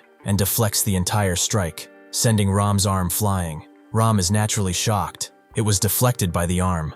Or just what kind of abilities does this guy have? The Blood Knight charges in with another strike, which Ram dodges, but his arm suddenly transforms, ripping some of his cloak off as sharp tendrils shoot out. As Ram takes another step back, he is blocked by something, and in this 1-second mistake, the Blood Knight finds his opportunity. He arches his clawed hand upward, slashing Ram's cloak and helmet, and then uses his foot on the foot that got stuck, and breaks it before unleashing another strike with his right hand. Such a devastating strike that it rips off Ram's helmet and most of his cloak. Before starting this fight, he had a vague feeling that what awaits him at the end of this fight is nothing but endless darkness. He did not know who the several others the Blood Knight mentioned were, or why they are doing this. Is this all he can do now? Just pray? Then may light always be with his family, his friends, and all those who stand against evil. And may the light be with that boy until his very end. With a loud crunching sound, Ram's life comes to an end, as brutally as he has killed others. Back at the cabin, the person notes that someone really did come to save her. Unfortunately, it is not the hero. It is just a mere guide. Still, he is glad he wasn't Akela. He didn't think he would follow him all the way here, even bringing a sword he had never used before. Kariel looks down at the sword, and thinks that this sword belongs to Akela, not him. Akela told him that he could not go with him to find the child, shocking Kariel, as he did not understand what he meant. The opponent is so strong that only he can handle them, and most importantly, he is a hero, isn't he? Akela breathed out that name more like a curse than a title, and said that he is a hero, and that is why he cannot go. Recovering the holy sword is a hero's role. Kariel is no fool. He naturally understood what he meant. Rather than saving one child, recovering the holy sword is the path that saves a lot more people. He chose the path that saves everyone. Does that mean he has to make a choice to save only one side, like that bastard said? No, he could not do such a thing. He agreed with Akela. They don't know what variables might occur during the holy sword recovery, and recovering the sword is the hero's role, so he will go and save that child. He turns around, telling Reina that he is going, and the priest told Akela that this child seems to know quite a bit about the holy sword recovery. He should be careful about what he shares from this moment forth, and they will handle finding the child anyway. Before he left, Akela told him to wait a moment and gave his sword. Kariel did not want to take it at first, but Akela told him not to worry about it. He can recover his blade from anywhere, and he will tell him the prophecy. The prophecy is, at the highest place where eyes meet the mother of monsters, there appears what pierced her child. Kariel closes his eyes a bit, remembering these words as if they were scripture, and asks the person why they kidnapped the child. The person notes that it is not kidnapping in a dictionary sense. They are giving her a choice, aren't they? Kariel tells them that they are a monster pretending to help the weak. Are they trying to make that child become a monster just like them? The person wonders why it matters whether they are a monster or not, if they can save those who are outcasts. Kariel tells them to shut it, as he has had enough. If they really cared about the child, they wouldn't have chosen that method. This is just forcing their values onto them. Is he wrong? The person sighs, noting that everyone has their untold stories, right? Kariel refuses. They are just a monster, in thoughts and actions. All of it. Come to think of it, he was stupid for talking with a monster in the first place. But enough talk. He will give them one more chance to give that child back, and he will promise not to hurt them. The person puts their hand up, noting that his words are far harsher than they initially thought he could say. From the moment someone with special skills like him arrived here so quickly, he naturally expected him to have companions. He immediately blocks a strike from behind that came from Reina, and Kariel charges in. The person dodges his incoming strike and lashes one of their own right into his chin, something that makes his brain quake inside of his skull. But Kariel refuses to stand down and grips his sword even tighter. At the same time, Reina flows around the cabin and lashes 3 precise strikes, but the person shields themselves with the roots, which are much more powerful than one would expect. They note that they will show him why becoming a monster isn't all bad. It is actually pretty good. The two look at the root shield, and Kariel tells Reina that this person is a human fused with a monster, specifically a plant-type monster at that. First, she should focus on using fire magic. After that, he will guide her based on the situation. She agrees, and Kariel is glad she's so quick on the uptake. Then they should go. They begin charging in, with the person unraveling the root shield and putting it around the small girl before taking the roots themselves and transforming them into a deadly serpent-like monster that recognizes its enemies instantly. The beast charges in at Kariel and Reina, but Kariel sees that its target was not them. It was actually the space around them, as it begins shooting thorns. Kariel defends with his blade, and Reina with her magic before unleashing a pretty powerful fire spell onto the root monster. But she is surprised to see that it barely has any effect, and the beast keeps overwhelming them. Is this person going easy on them, or do they have some kind of scheme? They should not let their guard down either way, as they are a monster who gave up being human. The person notes that, even after showing them the power gap, they will not give up. If they keep this up, they are really going to get serious. Is that okay with them? Reina thinks that basic fire magic will not work, so she should use a stronger one the next time. Kariel wonders when the support from the cathedral is coming, and Reina knows that perhaps this monster blocked them off somehow. Sure enough, there are a few soldiers who were sent out to help. However, they are blocked by strong walls made of roots that they cannot hope to pass in time. Reina unleashes an intermediate fire spell on the root serpent, which does seem to hurt it a lot more. However, not enough to stop it as it opens its gaping maw and closes it, letting the excess heat fly into the air. Reina is shocked to see that intermediate magic has no effect, and Kariel wonders about those plants blooming on that monster. They are camellia flowers, fire-resistant forest plants. Fire-resistant forest trees are plants with fire resistance used for wildfire prevention. They have high regeneration and high fire resistance, so they need a different method. He calls out to Reina and tells her that small fire spells will not damage that thing. Even if it's just once, she should use her most powerful magic. Reina tells him that higher tier magic takes a lot of time to cast, but Kariel tells her not to worry about that, as he will be holding out until then. As he grips his sword more tightly, the person notes that they are rather impressive. They have never been called impatient before, but they are tired of this now. So, if they could, they should just die. The person unleashes a bunch of roots from the underground that immediately snake towards Kariel, but he slashes all of them up, except one that gets into his shoulder and bites into it. He grits his teeth tightly, but he must endure at least this much until Reina's magic is complete. The person is no fool, and realizes that Reina is the key, so she unleashes another wave of roots right into her, which opens up and begins to swallow her whole. But before it can, Kariel moves in and cuts it up. Even if he gets hit in the process, he just needs to hold out a little more. But before he can, a bunch of roots come from above and pin him to the ground before he can even react to it. The roots drill into his body, causing him to scream and spout blood on the ground. The person wonders if he is okay. It seems like all he has done is get hit for the past few hours since they last met. Kariel just regains his breath and notes that, compared to what she is about to take, this much is nothing.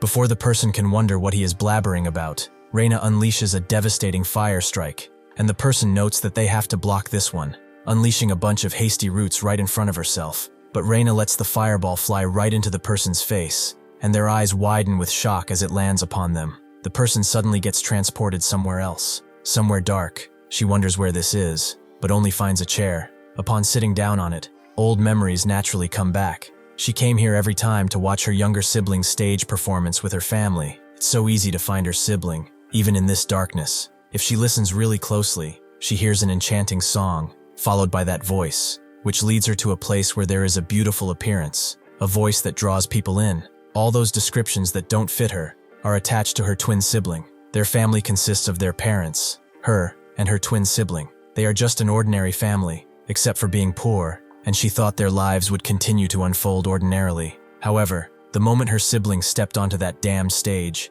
everyday life began to change little by little. They moved out of a house as one would find in a shanty town and into the city. Her quiet school life became filled with noise, but even until now, she really didn't understand how great her sibling was. Others describe her sibling as if they transcended the realm of humanity, but in her memories, her sibling is the kind of kid who would clench their fists and sweat profusely while intensely listening to hero tales, extremely innocent. At one point, their mother told them to listen well, as this is an unbelievable opportunity that just came at their doorstep. A nobleman of great standing in the royal government has arranged a stage for them. If this goes well, they might even become nobility. So can she do well? Her sibling promised to do so. As they hugged each other and said they loved each other, she just watched, surprised that a letter came from a nobleman. Her sibling really is amazing. Her sibling gets recognized like that, but she is pathetic. The truth is, she had been denying the influence her sibling had to some degree. If her sibling shines this brightly, it feels like she wouldn't be needed in this household.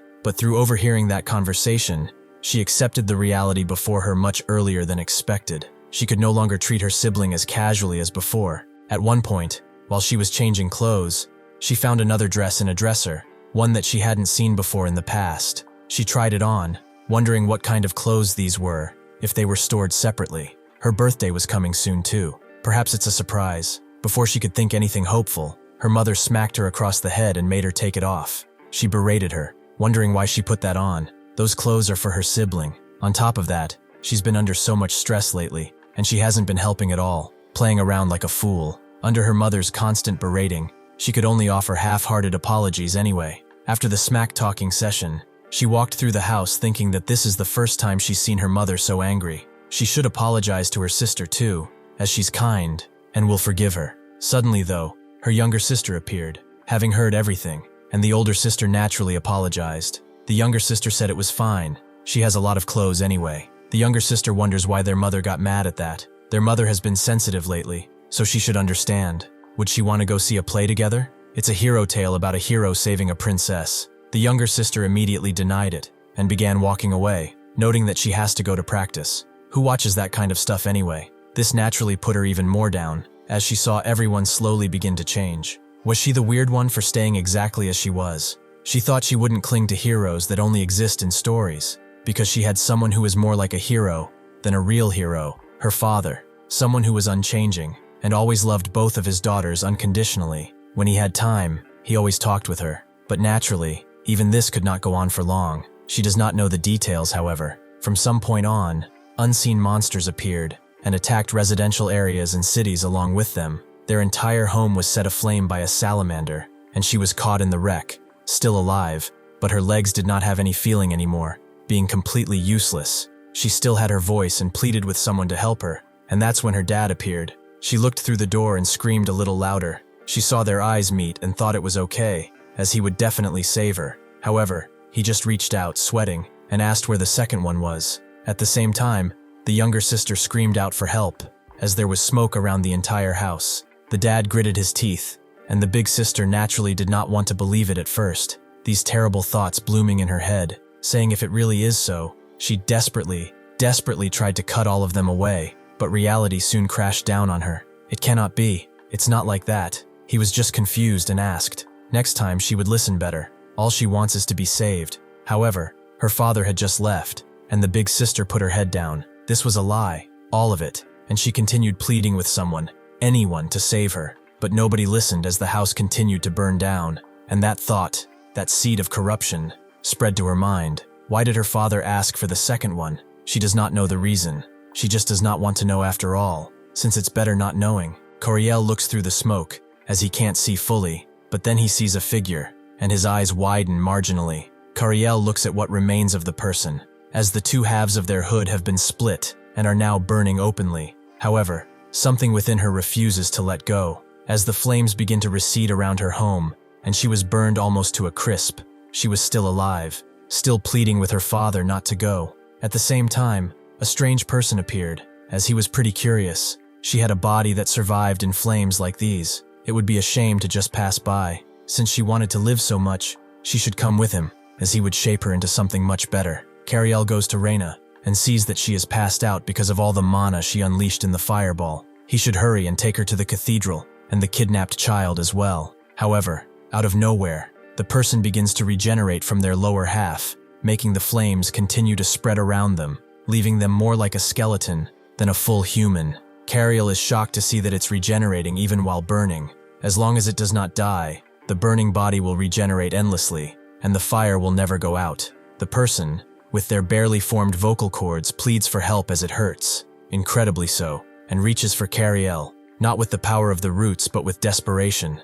Kariel clutches Reina close to him, at least wanting to protect her from anything that was coming, but at the same time, the soldiers from the cathedral appear. One of them asks if they are hurt anywhere, and another notes that the enemy is covered in fire from head to toe. They should target the main body, but the flames are fierce, so they should all be careful. One of the soldiers asks where the child is, and Kariel knows that she is still in the fire. Sure enough, she is still being held by those roots. The smoke around them all is starting to get to her, as she begins coughing. The person unleashes another strike towards the soldiers, extending her own flesh and bones to do it, striking one person hard. He is alive, however his right side has been seared pretty bad. At the same time, she unleashes another strike on another soldier, whose body does not listen to him as he tells it to move. The captain grabs him and pulls him away from the strike, telling him to focus. The man apologizes, as the opponent's attacks are pretty erratic. The commander denies it. These aren't erratic from his perspective. It just looks like someone writhing in uncontrollable pain. The commander strikes right into the person's body, but it seems to have no effect at all, as her body sews back together. Kariel tells the priest that the regeneration is abnormally fast. The fire attached to its body will not go out either. With the cabin slowly falling apart, the captain gives out the order for everyone to fall back, as no matter what they do, the fire will not go out. What are they even supposed to do here? He clears his throat, noting that everyone will evacuate from this abandoned building, as staying here any longer is too dangerous. One of the soldiers wondered about the child, but the captain told him that if they cling to an opponent they cannot beat, they will all just die needlessly. They should evacuate first, then decide whether to re-enter based on the situation. A bunch of useless talk spreads throughout the burning building, all coming slowly to the realization that they should abandon it, not out of some sense of strategy, but of self-preservation. The captain looks at Kariel and notes that they should evacuate, but Kariel refuses. He made a promise and said he wouldn't make excuses anymore. No matter what happens, no matter who the opponent is, he will not back down now. The person, burned by the fire, slowly comes to, and she slowly realizes what happened. She understands because of her, it happened like this, and she can no longer save this child either. With this body, she cannot even hope to get close. Maybe someone else will. However, seeing the soldiers begin to retreat one by one, she realizes there is no one. It's just like back then. That's right. She was certain all of this time that heroes who save everyone only exist in fairy tales. So she acted to prevent people like her from appearing. She started this for the abandoned ones. So why did it turn out like this? What's the reason for all of that hatred, that ignorance? Because she's just a useless person. It's what a useless abandoned wretch like her did. But this is not what she wanted. Because of trash like her, something like this happened. She apologizes profusely to the small girl, begging for forgiveness, as this is all that she can do anymore. Suddenly though, someone sprints out. Naturally, it's Kariel who rushes through the flames, through the burning wood and the smoke, and before the ceiling can fall on the small girl, he catches it with his hands, searing the flesh and skin on his palms, but he manages to throw it away in time. The person looks at Kariel. He jumped into those flames to save the girl, This person is saving everyone just like they said. So then, really, what if this person had been there back then? She unknowingly reaches out to Kariel, who looks at her, then at his blade, and then grips it tightly before rushing towards her. But she just wonders, would he have reached out for her that time as well? Sure enough, Kariel would have. He does so now, but she doesn't understand why he is reaching out for her. Kariel wonders if she does not need help, and the person wonders if it shows she does need help. But still, her lower lip begins to quiver, and she looks down at the ground. She says that there is nothing that she's good at. Her face is not pretty either. She gets compared to her sibling every day, every hour. Actually, she is just a useless thing, a burden. There is no way he'd want to save someone like this. Kariel crouches down, having heard the whole story already, so she has many reasons not to receive help. But what about this? He extends his hand further and smiles warmly, noting that having just one reason that she needs help is enough for him to never pass her by. The person wonders if it's so. Does everything she just said really not matter? Is he really saving her? Kariel confirms as such. It never mattered. His arm is starting to hurt already. So won't she grab it? The girl, the woman, the person, never expected to see someone like this. They thought they wouldn't exist, that they were just fairy tale heroes. But a hero who saves everyone really does exist. Kariel impales her with his sword, but she just puts her arm around his, holding on, and thanks him. Kariel believed that the only obstacles a hero faced during their numerous adventures were monsters. However, he has met something entirely different now. The person thanks him for saving her from the bottom of her heart, as he is a true hero. For some reason, someone called him a hero, a girl whose nature as a monster or human remains unclear, but the words she said pierced deep into his chest, etching into his very soul. Kariel's breath becomes ragged, and he says that he is not a hero, and drops his sword. He is not a hero, so he shouldn't help others. That is what his mother often said to him. When someone was bullied, other children were calling her a monster and wondering what she eats. His mother told him to stop staring and just ignore it, as someone else would help them sooner or later. Kariel agreed, but seeing the hurt in the girl's eyes, seeing the desperation in her face, his own body refused. He promised to obey whatever his mother said, but when he saw that expression, his body moved on its own. He does not remember what happened after that, only the memory of coming home and listening to his mom scolding for hours on end. He slowly wakes up, with Reina glad to see him. She says he looked a little tired before they left. Kariel wonders if she is okay herself. She used so much magic. Her body must have been under a lot of strain, right? Reina knows that she got treated at the cathedral, so it is fine, but he keeps looking unwell. Kariel knows that it's because he set out on this journey to get revenge on monsters, and he thought only monsters would appear before him, but that monster, that girl, had a face of someone asking for help, the same face he saw when he was young. Yet even though they were making that expression, he couldn't stop. He swung his arm because he was scared of the flames before him, so he just kept swinging the sword in his hand. He didn't want to do that. He really didn't. He never meant to. It just always is like this with him. Why does this always happen? Why doesn't he ever have a choice? He's always just been dragged along to stuff. Reina tells him that it's not his fault, and Kariel clenches his fists, claiming that in the end, that person called him a hero. He gave up on being a hero a long time ago, so why would it have been different if he really were a hero, as they said? Everything would have been so different if he were strong like a hero. His friends, the village, his parents. He was sure he'd given up on this foolish dream of his, even though the possibility is lower than dust coming through those cracks. No matter how much he thinks about it, he couldn't give up. After all, as he thought, he wants to become a hero. They are now both heading towards the labyrinth Echidna, the location from the prophecy Akela told them about, the highest place where eyes meet the mother of monsters. The mother of monsters is the Echidna, and the highest place must mean the top, very top of the tower. There are checkpoints they must pass through to reach the labyrinth. They happened upon one of the checkpoints, and Kariel points out that tower behind it. That's Echidna. The tower-shaped labyrinth behind that tower is the corrupted land. If she looks closely, the sky is split. It's called the demonic realm's entrance, and from that entrance, the demon king appeared. Suddenly though, as Kariel looks at it from so far away, that entrance, that crack in the earth that will never go away, suddenly awakens with life, and his eyes react much the same way. He clutches his head as he is hit with a wave of migraines, but wonders what the hell was that creepy gaze. Who could it have been from? He explains that he felt like he made eye contact with something beyond the demon realm, and got startled for a moment. Reina asks if it's a woman, and Kariel doesn't really know what to tell her now, but he just got chills. Before they can enter the checkpoint, two guards stop them, with one of them noting that this is a place where missions are carried out under the royal government's orders. Entry is forbidden, unless they are authorized to do so. Reina knows that they are companions of hero Akela, and they are participating in the Holy Sword recovery operation, so they want to meet Akela. One of the guards doesn't know where they heard that from, but they should stop playing around and just leave. The other guard wonders if he could just check at least, but the older, seasoned guard wonders when they have the time to check something like that. Their people are already inside, and they already have their hands full with troll gatherings. It's giving him a headache, so they should hurry up and leave. Reina knows that they can participate in the battle as well. Not right now, but once they recover a bit more, they definitely can.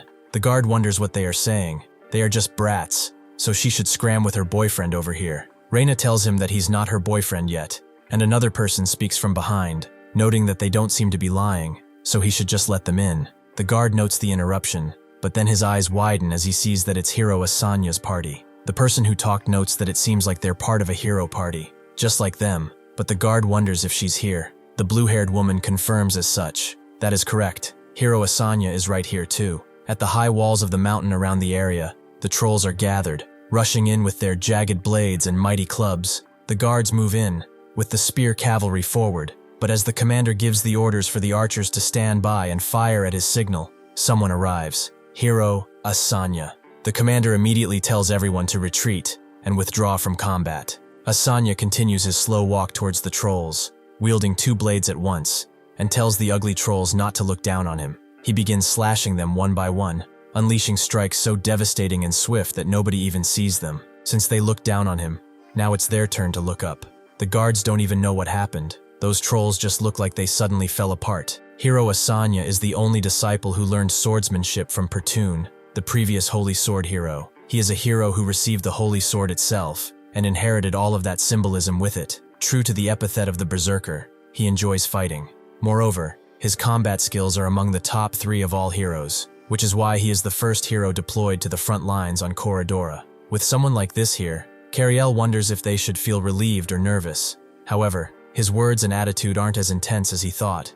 He sees Asanya's party, and tells Reina that they should go and follow those people from before. They do so, but end up inside the walls near where people are cooking and chatting over fires. Reina guesses that this is the barracks for the soldiers entering the labyrinth, and they eventually find that person from earlier. Kariel thanks her, as they got in easily because of her, and Reina does the same. They haven't even found their party yet. The person notes that it's a bit embarrassing. What happened earlier wasn't just her opinion. Someone from behind her speaks, noting that it's nice to meet them. Thanks? Let's say they received it together. He is a guide, right? The man is an archer. Kariel wonders if that really was a rhyme, and the man knows that he has a younger sibling, so he couldn't just let him pass by. Kariel wonders about this sibling, and whispers with Reina, noting that this person resembles the apprentice warrior they saw before, the one they explored the labyrinth with. Reina thinks he kind of does, and she doesn't really remember unimportant people like that. The man, the archer, notes that personally, he feels an affinity for the guide profession. To explain why, he has to go back to when he recently heard news that his sibling was seriously injured. He notes that from what he heard, the injury was life-threatening, so how is he still alive? The sibling wondered if that's what he says to his brother, who just came back from the brink of death, and explained that he is alive thanks to that person.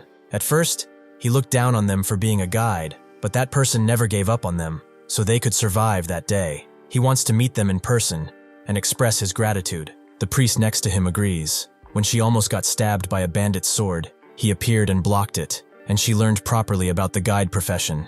It seems like a really attractive job, right? So she wants to meet him again too. They should look for him together. The warrior immediately backpedaled, thinking about it again. Perhaps it's not worth going to find him, right? The archer continues. Even when he asked his sibling for a description, he wouldn't answer. He only knows that he is a guide anyway. That's what happened. Someday, if they meet, he will have to repay him. Reina notes that the composite sketch is totally Kariel, who immediately becomes very happily embarrassed and scratches the back of his head. He doesn't know who it is, but he must be a very sincere, young, and handsome person. He'd really like to meet them too. It must be someone one could learn a lot from. Reina tells him to stop it, as his old personality is coming out again. The woman from before notes that if they are still talking, they have some time left before departing for the labyrinth, so why don't they eat their fill while they talk? If they go into the big labyrinth like that, they will get hungry, so there is no need to decline. The archer can't guarantee the taste, but the two, having not eaten anything in quite a bit, immediately agree, noting that they will eat very well. As they eat, the archer wonders if the only reason they came to find them is to thank them. Kariel notes that actually they wanted to ask them if they could accompany them until they meet Akela, as outsiders like them might stand out and their physical condition isn't the best either. The woman agrees that they should travel together until then, but they look quite young.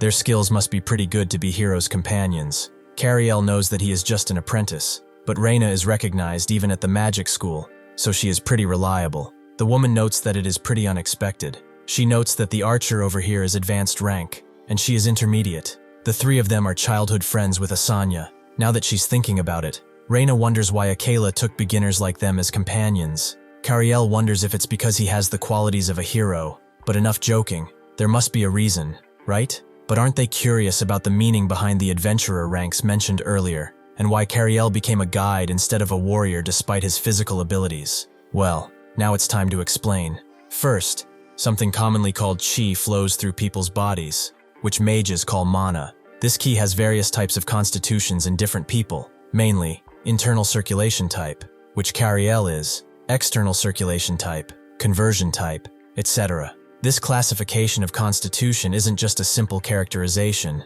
it has a tremendous impact on choosing professions and ranks, so they should use some examples to understand these constitutional differences better. Here we have the sturdy Kariel and an average intermediate adventurer. If the two are engaged in barehanded combat, can Kariel win? Reina thinks that Kariel's rank is apprentice, so it is impossible. However, the answer is that he can definitely win. How did that happen? Well, let's move on to another example. There's Kariel with a long sword and an intermediate adventurer with a club.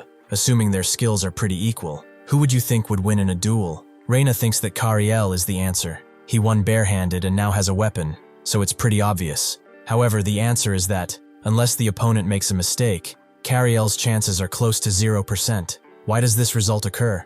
The woman from before explains a bit before answering. In fact, unless it's a special type from apprentice to intermediate, maybe even advanced, there isn't much physical difference between people. That is, the upper limit of physical abilities most people can develop is quite similar. The key point is the type of constitution. Kariel is an internal circulation type, so he can't fuse his chi into weapons.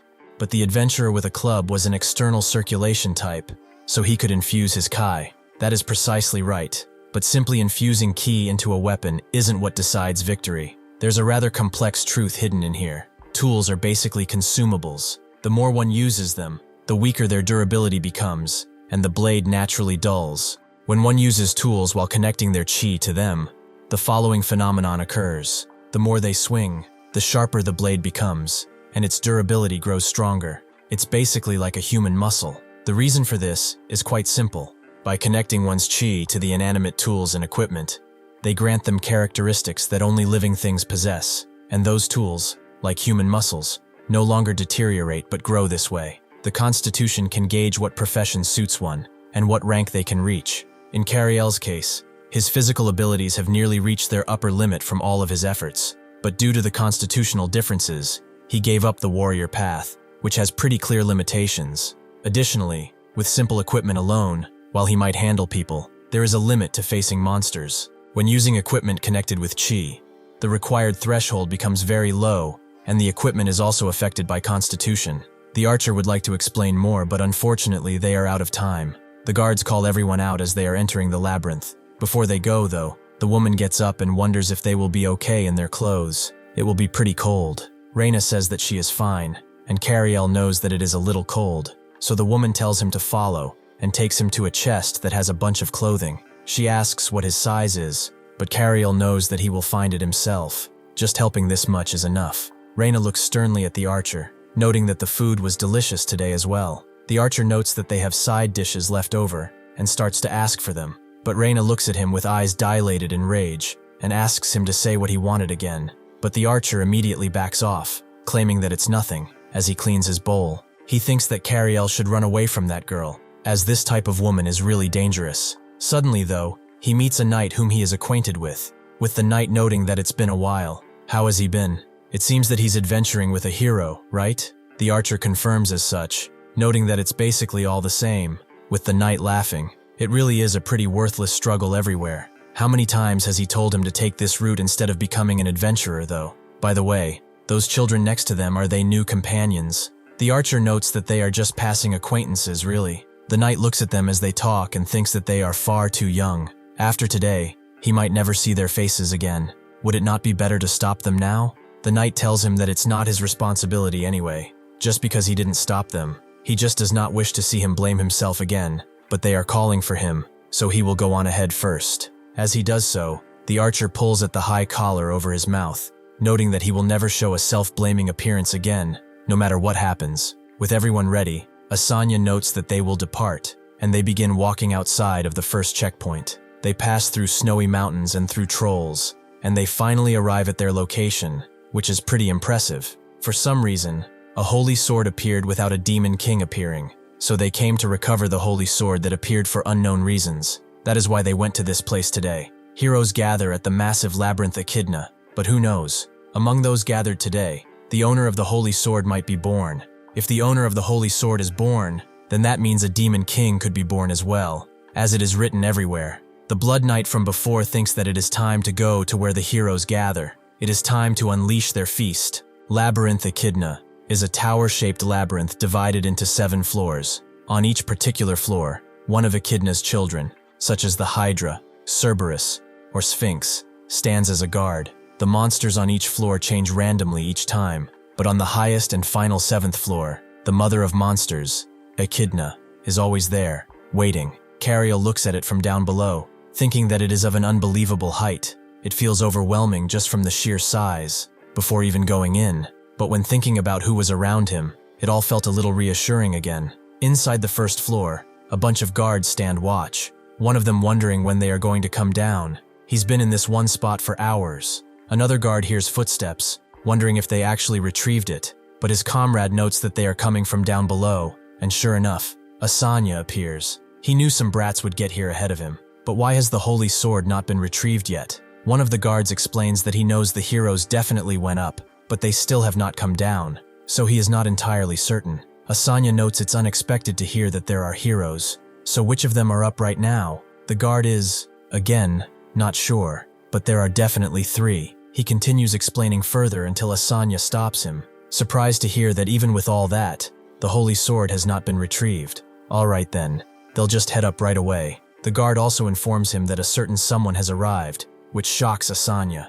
After a bit more walking, Kariel and Reina are suddenly stopped by the woman with blue hair, who wonders what is going on. From what she has just heard, Akela is not in this place. She doesn't have definitive proof yet, so she won't press further. But a rather troublesome person seems to have come here as well. If they're part of that side, then any goodwill ends here. Kariel looks at her without a hint of fear. He just wonders who this uninvited guest is, and about Akela himself. Now that he thinks about it, the fine sword Akela lent him is gone as well. He did say he could retrieve it at any time. Does that mean he had a reason to call the sword back to him? Reina steps forward, telling them to wait just a moment. They can prove they are Akela's companions, and she asks Kariel to take out the sword he gave, which naturally is not there. This causes the blue-haired woman to laugh lightly, as her reaction was far cuter than expected. She was just teasing because she reminded her of her sibling. She notes they are innocent, but they should understand that as long as they don't cause trouble, everything is okay. Reina is a little mad that she's treating them like kids and notes that it won't happen.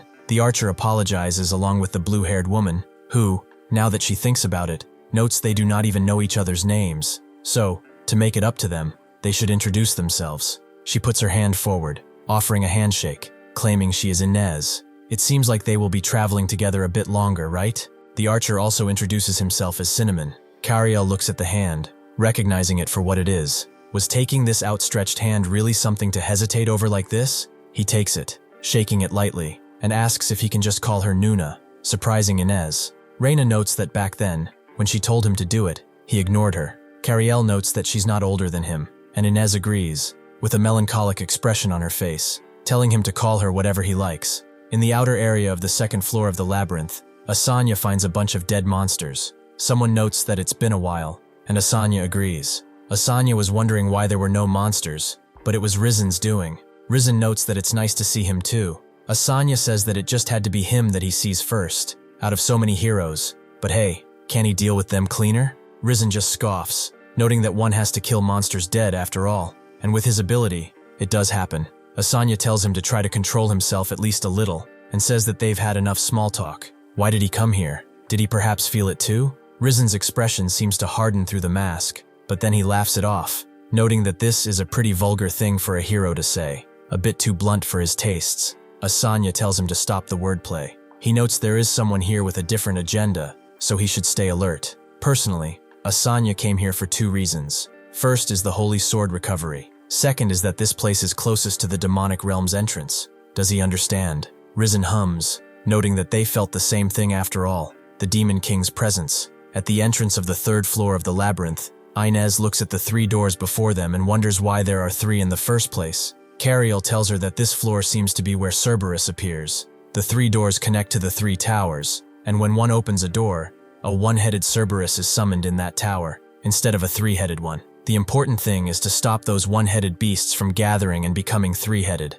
That's what it says in the notes anyway. As they talk, Reina looks at Inez with a certain look, wondering why she's huddled up with him talking like that. Now she's starting to get curious too. Asanya tells Rizen that since they do not know where one might appear, it is best if they split and take 1 floor each. Asanya goes right, and Rizen goes left, meaning that it only leaves the group with the one in the middle. Cinnamon thinks that if everyone goes in there, it might balance things out roughly. Kariel is a bit surprised by how fast the process is. They are already on the 3rd floor, with heroes here, and it might not take long to reach the 7th. As they make their way through the door though, a few drips can be heard, as one of the Cerberus appears, ready to gorge on their flesh. As the group continues to walk through the spiral stairs, Kariel remembers that they said they were childhood friends with Asanya, so do they know why he became a hero in the first place? Inez notes that it may not be what he is expecting, but Kariel says it's okay. He is simply curious after all. Inez agrees to explain that the 3 of them were born in the same village around the same age. To explain what triggered him to want to become a hero, they have to go back to when they were still young. She liked to chat, Cinnamon liked to play, and Asanya just basically rested all of the time. In his defense, Asanya showed talent in all areas, so he quickly lost interest in basically everything. When they were asking him to play with the other children, he said it was too boring, as he always won anyway. Then one day, during that ordinary routine, something fairly big happened that would change that daily life. Reina wonders if it's a monster attack that ruined their village, but Inez notes that it's nothing like that. A famous person just came by. Reina is a little relieved, but Kariel can see that she was basically hoping for that, with Reina telling him to stop exposing her like this. Cinnamon agrees. A famous person. An incredibly famous person, actually. It was the hero Pertune. He came to their village, likely to deal with the high-ranking monsters that appeared in the Nibra areas. The villagers who saw the hero's procession were cheering and applauding, filled with excitement, but Asanya seemed to feel something entirely different. After the procession ended, and the earlier fervor cooled with the night air, just as she was suggesting to head back, Asanya's eyes still held that same heat, and he said this one thing, that he would become a hero. After that, he changed entirely. The reason he didn't hang out with them wasn't laziness anymore, but training, and he really did become a hero. She doesn't know what he felt that day that made him want to become a hero. Inez notes that, unless he is an absolute idiot, he didn't become one just because it looked cool, or so she hopes. That's how they are still traveling together, like when they were kids. Reina notes that this reminds her of a certain idiot next to her, and Kariel gives her a long side eye, but Inez finds it strange. This situation right now is strange. They've climbed the tower quite a bit, but there is no sign of Cerberus or any monster. Are they misunderstanding something? Reina wonders, though, if perhaps both heroes went to the other side. On his side, Asanya feels a faint vibration in his legs, a sound that is gradually getting closer. He doesn't know which way it comes from behind, or from the front. This is really bad. If he is not careful, he will be crushed from both sides. Suddenly, though, something appears right behind him, using the spiral staircase to immediately close in on him and lunge. Asanya has already detected the beast and crashes his blade into its neck, killing it instantly. At the same time, another beast appears from above, descending on a spiral staircase with much more frightening speed. Asanya himself notices this hound too, and puts his hand through its gullet before taking it down with a large overhead swing. He can see, however, that he is not finishing them off at all. The jaws of the one he just hurt are broken, but its spirit is unbroken. Asanya catches both of its jaws, and is pushed back a bit, but then uses his force to swing them even more open. He knows that this must be one of the Cerberus beasts. It wants 3 heads, huh? Then he will give it what it wants. The beast knows it messed up, and Asanya begins to roughly pull the jaws in opposite directions until he completely unhinges its jaws and goes even further. making orange blood spray everywhere as the beast falls down breathless. Asanya catches his breath and turns back around, as there was still one more breathing beast that he left embedded in the wall. His group waits at the entrance of one of the towers, and when Asanya comes around, he asks about the other side. Cinnamon tells him that they haven't come yet. This might be meddling, but just in case there are variables, he should go check the situation. Asanya tells him that there is no need for that. They should wait here. Risen might be particularly slow, but they have no reason to rush either. Before long, they are at a 5th floor entrance, where they are met with a pretty shadowy figure who looks right out of a medieval painting. Risen wonders if it's a monster, and Asanya calls him an idiot. That's actually a hero. The hero himself notes that it is understandable that he thought he was a monster. His eyes are quite dim at his age. Risen notes that he is not even 30 yet, but what is he doing alone in a dark place? Is he aura farming? Asanya himself asks Helium what brought him here, and Helium tells them to say one question at a time, as he is getting pretty confused. First, if they look around, they will see numerous doors and passages. From what he briefly observed, the floor is like a maze, and he has not seen any monsters yet. However, someone stands above them and smiles with manic glee. She tells everyone to stay quiet if they can, as now is the time to answer questions, isn't it? As Kariel sees Helium, he thinks about his reputation. He was appointed a hero at a very young age, and the ability he uses is none other than the power of the sun itself. He is popular enough that certain groups show fanatical worship towards him. Kariel has even heard Helium is younger than him, which, in short, means that he is insanely jealous. Reina agrees, and that's when the Sphinx appears and notes that it's time to answer the questions. This is the monster of the 5th floor, the Sphinx. She is pleased to see quite a large group gathered here. She will be telling them this in advance. This is a place where sharp, brilliant minds hold more power than their sharp blades. They had better loosen their stiff minds than warm up their stiff bodies. Now those who will answer the questions will stand over there in that circle. Risen notes that they probably can't enter if they do not solve her riddles, and Helium asks what's there to worry about. He plants his sword into the ground and notes that he will just rip it into pieces. However, Kariel tells him that he should wait a moment, as force will not work here. Helium immediately turns around, demanding to know who it was that ignored his power. The Sphinx, however, agrees that when 5 or more humans gather like this, there is always one piece of trash among them, but thanks to the one who knows their place, she is spared the unnecessary trouble. For those foolish masses who still do not understand, she will graciously explain. They should hurry and look around everywhere. There are countless doors and passages that are intertwined to form a maze, aren't they? That is not all. The labyrinth structure continuously transforms, making it impossible to find not just the exit, but even the entrance that they went through. Among these nearly infinite doors, only she knows the correct one to advance. Do they understand now? She is the most supreme being in this place, and this massive tower bends to her very will. Therefore, they should show proper respect to one so exalted as her. Helium asks if she is higher than the sun itself. Well, her arrogance might surpass it, and Risen tells her that's enough. She probably doesn't need to hide it anymore. The Sphinx tells them that further conversation is now meaningless, so before she develops her misanthropy any further, she will graciously guide the man who stopped the girl's reckless steps. She wants that man to step forward, who is none other than Kariel. With the group surprised that a guide is even here in the first place, Reina tells him not to push himself, as they have not heard what happens if they fail to answer correctly. The Sphinx giggles lightly, as that's right. She almost forgot to mention that important thing. If they fail to answer correctly, surely he knows what happens without even asking, right? Knowing won't change a thing anyway. If they want to climb this place, that is. Kariel basically knows that it means that he's dead, and Reina notes that perhaps he shouldn't, but Kariel grits his teeth and says that he has to. He does not have a choice. The Sphinx is a uniquely intelligent monster capable of pretty deep communication, but since conversation is possible, he cannot think of her as a mere monster anymore. He should recall the contents about the Sphinx written in his father's notes. He will calmly think it through, and calmly pass this challenge. Asanya stays silent, and Helium can't believe that bastard just called her out like that. The Sphinx notes that this must be his first time in such an important role. His nervous appearance is quite notable. She appreciates the courage herself, so she will start right away. This is one of the Sphinx's traits. She is unnecessarily kind.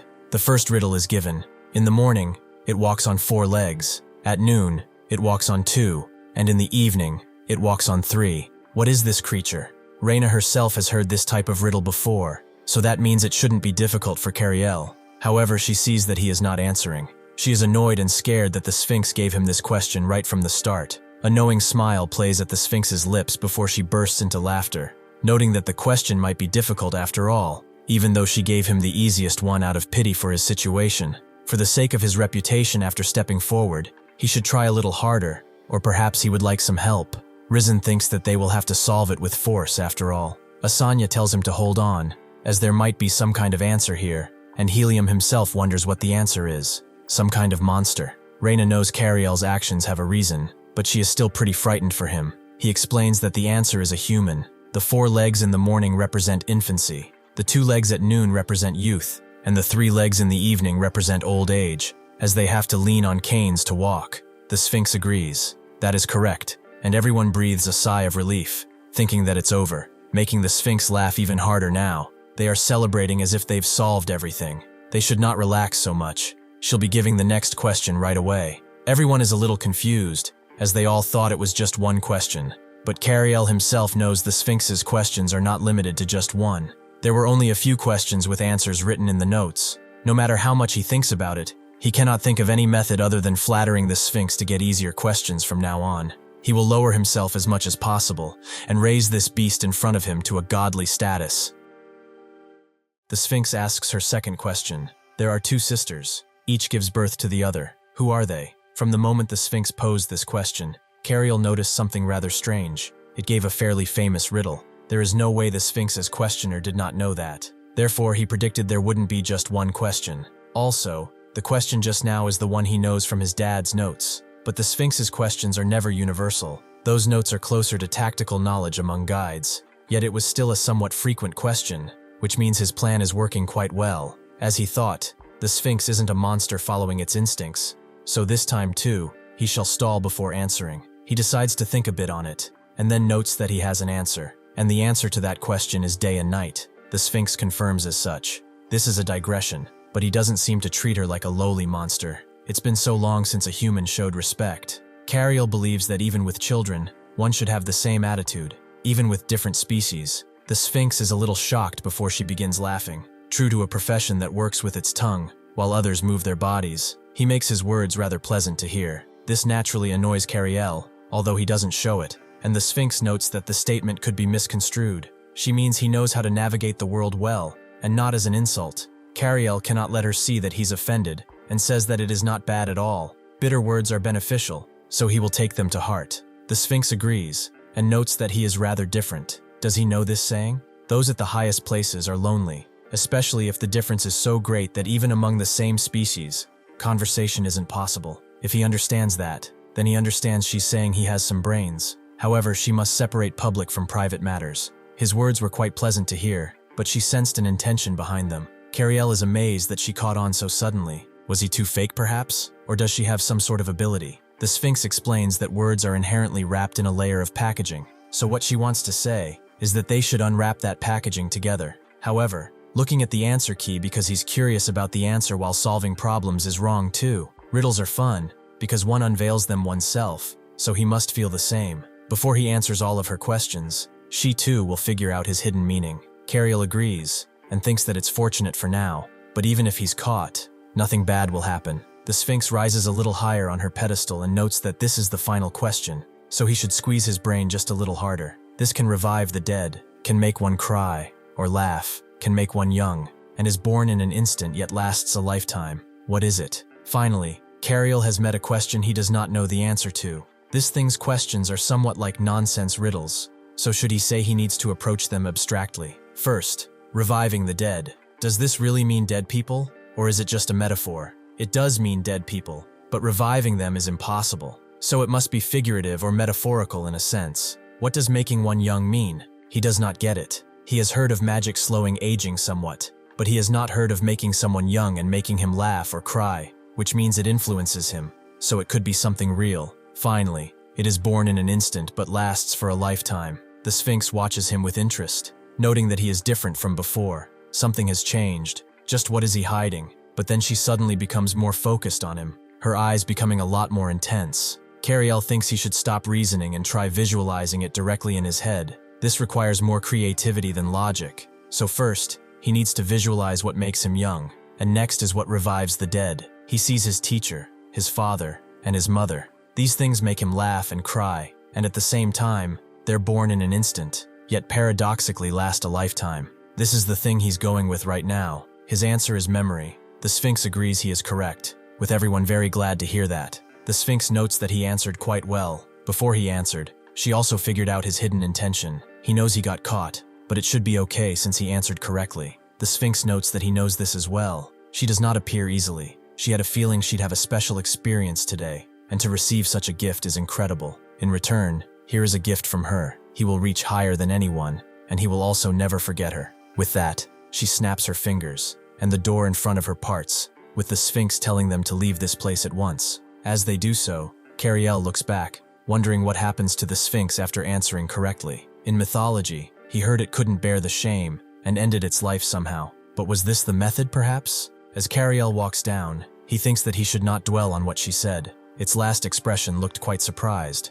But anyway, he is now more impressed by the structure they are walking in. Is this perhaps a shortcut? If so, now they are on the 7th floor, the labyrinth's final level. If someone came before them, they would be on the 7th floor. Meanwhile, on the 7th floor of the labyrinth, a group can feel a vibration, with nothing like this having come up when they entered. They ask Perseun if he has any idea what it is, and he explains that it seems someone solved the Sphinx's riddles. As Kariel looks out of the window, he sees something bloody fall from the sky, something he recognizes, and he almost falls off the cliff in surprise. Reina sees this and asks if he's all right, and Kariel, with sweat developing on his face, says he's fine, but damns the Sphinx. So what it said was not complete nonsense after all. They arrive at the 7th floor of the labyrinth, Echidna. They find no monsters from the 6th floor on, meaning that someone came here first. Upon seeing something, Asanya immediately bows his head and tells the others to do the same. With them immediately doing so, they all introduce themselves to the former hero.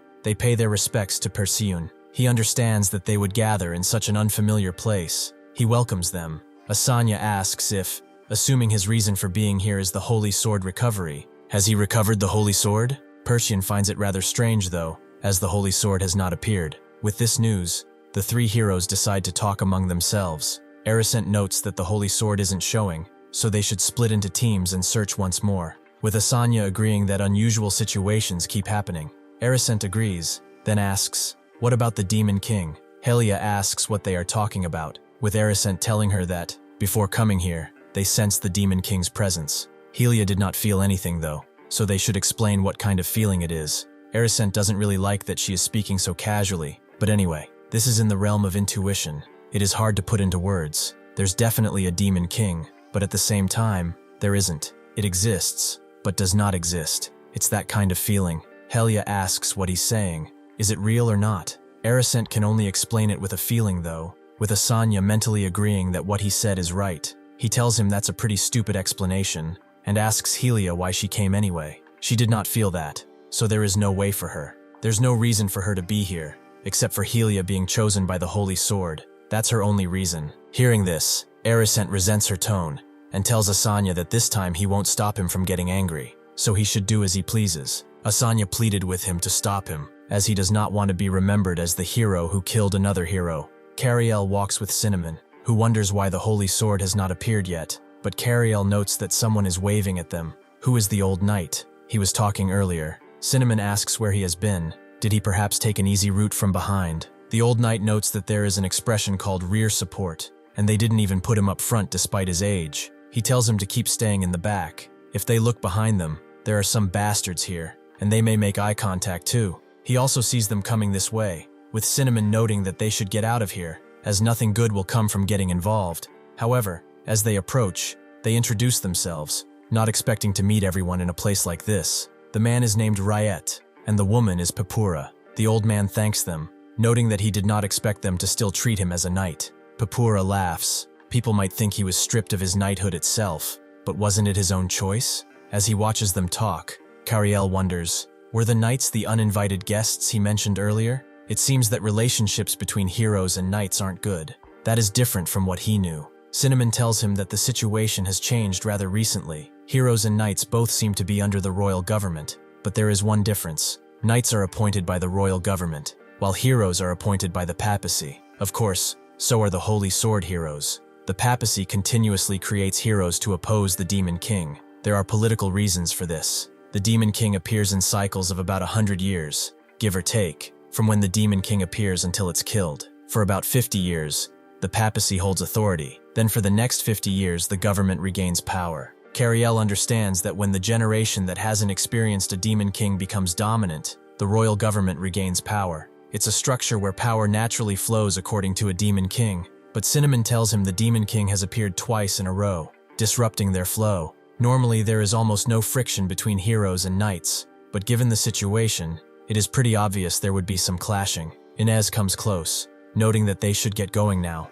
as they are going to search for the Holy Sword within the 7th floor. After they leave, Kariel tells Reina that they should look for the Holy Sword as well, since they would get bored otherwise. As they walk, Reina notes that he said they were going to look for the sword, but why are they here? Kariel notes that there is something he has to check. Hero Perseon. He never actually imagined he would meet him in a place like this. Suddenly though, Helia arrives right next to him, thinking that she's really short. With Helia knowing that he was thinking like this, she asks if he dares to look down on a hero, and he is the one who was blabbering something from behind earlier, right? He should be careful with everyone watching. It would be pretty embarrassing if something happened. Reina immediately gets on her case, thinking that this is unbelievable to hear. That's not what a hero should say, but Kariel shuts her up and notes that he will be more careful with his words from now on. With that, Helia is satisfied and leaves, with Reina being a little mad that Kariel did such a thing. Somewhere else though, somewhere nearby, a certain knightly-looking figure stands near a wall, hidden by a white cloak.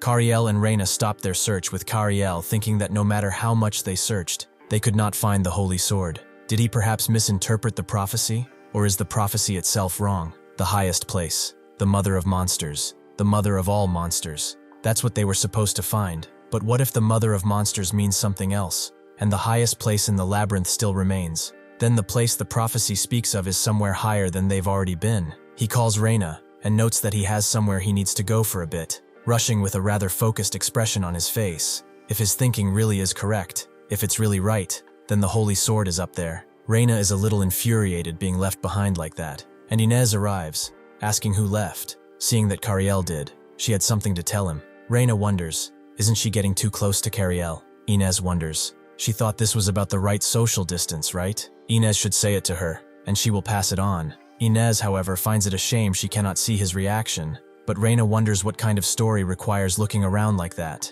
The old knight and Rate go to talk with the old man, wondering why he chose such a secluded spot for a conversation. Wright notes that there are many blind spots, since it didn't seem like an ordinary conversation to begin with. The old man agrees. Given the location, he is getting unnecessarily nervous. Wright notes that there's that saying, an enemy met in a labyrinth is the most terrifying. The old man tells him to stop creating strange sayings with that atmosphere, as people are still passing through here. The old man understands, but how are the knights doing these days? This mustached uncle, whose lush beard is unachievable even with hair growth products, is named Eldrick. He had a reason for arranging this conversation while enduring those close quarters, namely to find out the knight's purpose for coming to this place. He tried to gauge the knight's situation and atmosphere through casual questions, but to his dismay, the young knight before him is giving him unsatisfactory answers, talking about how his salary had decreased lately. Eldrick thinks that he has no choice but to piece things together as they go, as he knows the reason these knight bastards came here is surely because of suspicion. The Demon King appeared twice, and now the Holy Sword too, and the papacy insists they know nothing about the situation too. To understand the situation, people put their heads together and think, was it because too many mouths gathered? From some corners, such talk leaked out. The second Demon King never appeared in the first place. This kind of talk, it was an extremely radical claim. It was a fabrication of the papacy. The first theory is that the knights came here to determine the truth of this claim. What are these images? Are they talking about Batman? The next is Eldrick's personal theory that digs into the point that heroes and knights have had a competitive consciousness since ancient times. The Holy Sword heroes who killed the Demon Kings and saved the world have always come from the church's side, and the knights have a desire for recognition regarding that. If he writes a bit more fiction into it, this Holy Sword is exceptional, so the papacy probably couldn't prepare a hero's vessel. This news is favorable to the knight side. Then they retrieve the Holy Sword first and find its owner. But they came here with just 2 knights? They are going to do such a thing where heroes have gathered. They would have called the king's direct subordinates. It would be more rational to claim the knights' rights to the Holy Sword through joint recovery, or they would have to join with a third faction, but that's impossible. Is there really anything else? Seeing that Eldrick cannot make sense of this at all, he decides to ask Wright bluntly, "Why did the knights come here?" Wright tells him that they came here to help with the holy sword recovery, but Eldrick doesn't buy it. Young knights came here of their own judgment. At such times, there must be someone who ordered them, and Wright relents that it was the king's command. Well, they are just as confused about it. Eldrick wonders then why they came. They didn't come just for the purpose of helping with the recovery. Wright asks what he means. Is he suspecting them right now? The royal government? If they are talking about suspicion, they have plenty on their side as well. The Demon King is quite a politically influential entity, but things about the Demon King can only be known through the oral accounts of those who subjugated it. Yet the papacy only insists they do not know, so he doesn't think the papacy's position is entirely blameless either. They don't even know where the prophesied holy sword is. Eldrick is trying to say the prophecy is false. Why not say that the Demon King's omens that occurred were also false? Riot tells him that there are suspicious aspects about the Demon King's omens, and frankly, it's not impossible. He has heard such talk in the streets. The prophet escaped. The Demon King never appeared. All of this is to idolize Perseon for the papacy's power consolidation, and Perseon is the Devil King. Eldrick tells him that he's gone far enough. He crossed the line ages ago. He hopes he realizes that. Riot looks at him for a moment and then apologizes. He got carried away. Recently, all he's been hearing is stuff like that. He seems to have been slightly influenced, so he apologizes. Eldrick understands, then asks why he does not return home and rest for a while. Rate tells him that he's the breadwinner, but Eldrick tells him that it's not important. What matters is having a place to return to in the first place. As the people behind them scatter, Eldrick still cannot make sense of this. This does not make any sense. They really have no other intentions. Riot agrees. After all, he has a home and a family, so there is no reason to do something reckless. But Eldrick wonders, why is he doing that? Like the bastard he is. He's a bastard who claims he has no intentions but is clutching his sword like he's about to strike. He's making people rather nervous. Kariel continues climbing, and as he thought, when he looked, there was a path going up. There is also an exit. His prediction is getting increasingly correct, but instead of another section of the tower, he is met with the roof. There are no structures here, and the wind is strong, so the only path is forward. Kariel continues moving forward, wondering if the holy sword even exists. He thought about it once. If the prophecy wasn't wrong, then maybe it's the interpretation that was off. When he thought of the phrase, the place where his eyes meet the mother of monsters, something stuck out to him. Calling it the mother of monsters didn't give him much of a clue at first, but the part about eyes meeting reminded him of that gaze he felt earlier, that presence beyond the demon realm that gives birth to the demon kings. What if that is what the prophecy means by the mother of monsters? His heart is beginning to race as he inches closer. He's not even sure himself, but he cannot stop himself from hoping that if that is true, then this location, the one in front of him, the place where eyes meet the sword, should be it. Sure enough, it's here, standing above a pedestal, ready to be claimed by those who are deemed worthy. Kariel can't believe it. He laughs shakily at himself. The holy sword truly is here. If he takes hold of that, could he become a hero as well? Suddenly, though, someone arrives, noting that the holy sword is quite a mysterious object. Only the worthy may lift that sword, but from the moment they do, their trial begins. Kariel doesn't know what he's talking about, but more importantly, that's Perseon right in front of his very eyes. What does he even say? He just starts fanboying and notes that it's an honor he never imagined he would meet him in a place like this. Since childhood, he has always admired him. Perseon thanks him and congratulates him. He deserves a just reward for contributing to the retrieval of the holy sword. Judging by his appearance, he is a guide, right? But he is curious. How did he find the sword? Kariel notes that in the prophecy, he interpreted Mother of Monsters, not as Echidna herself, but as the rift of the demon realm itself. Perseon is impressed. That is quite the insight, an astonishing talent to be sure. He did not expect to meet someone whose thoughts aligned with his. What is his name? Before he can answer, though, the figure in a white robe appears, muttering about the holy sword and letting out his claws. He charges in swiftly, aiming to take down Kariel without even a chance of letting him go, but he actually redirects his attack and goes right into Perseon, shocking Kariel. The robed man crashes into Perseon and sends him to the ground and prepares to strike again, and to end his life. But Perseon catches his hand. He thought he had experienced everything life had to offer. He was waiting for death at this point. This is entirely new to him. The man takes out his blade and notes that he, too, is changing, along with this entire damned world. With that, they begin clashing their swords. After Asanya is done clearing out the whole floor, he wonders where their master is, with a guard noting that Perseon went up earlier, as apparently there was a path leading higher up. He does so, but then sees Helia already there and asks what she is looking at, and where their master is. However, as he runs around the corner, he sees exactly what she was staring at. The man in a white robe stands almost defeated, his arm completely gone, but at the top of the steps that lead to the holy sword, Percheon stands completely and utterly defeated. In his defeated form, Percheon falls down, his eyes glazing over completely as the life seeps out of him. Helia thinks that there is no way, something like this is real. But before she can ask Asanya if this is real, he charges forth at the white figure, immediately drawing his blades and pinning him to the ground. His eyes are widened like pins, demanding to know why he should let him live and why he did this, with the man who did this being Akela. The guards wonder what is going on. Is Percheon dead? Wait, weren't the knights here earlier? Did the knights perhaps do this? As everyone begins to panic, Asanya screams at them not to panic. They should remember this is still within the labyrinth. They should stay alert and prepare themselves. They should go down to the lower floors and report. Tell them the holy sword has been found. A retrieval is in progress. Eldrick tells Rat down below that he's making everyone rather uneasy, and he got the gist of it. Following the code of chivalry, he will declare his approach before combat. He will fight unarmed with his own body. Eldrick suddenly disappears and appears right in front of Ryet, who has already drawn his sword, forcing Eldrick to dodge and step away. Ryet notes he needs to widen the gap, but before he can, Eldrick charges in again, forcing him on the back pedal. Now that he thinks about it, he never did hear him approach. What is he waiting for? Shouldn't he speak up?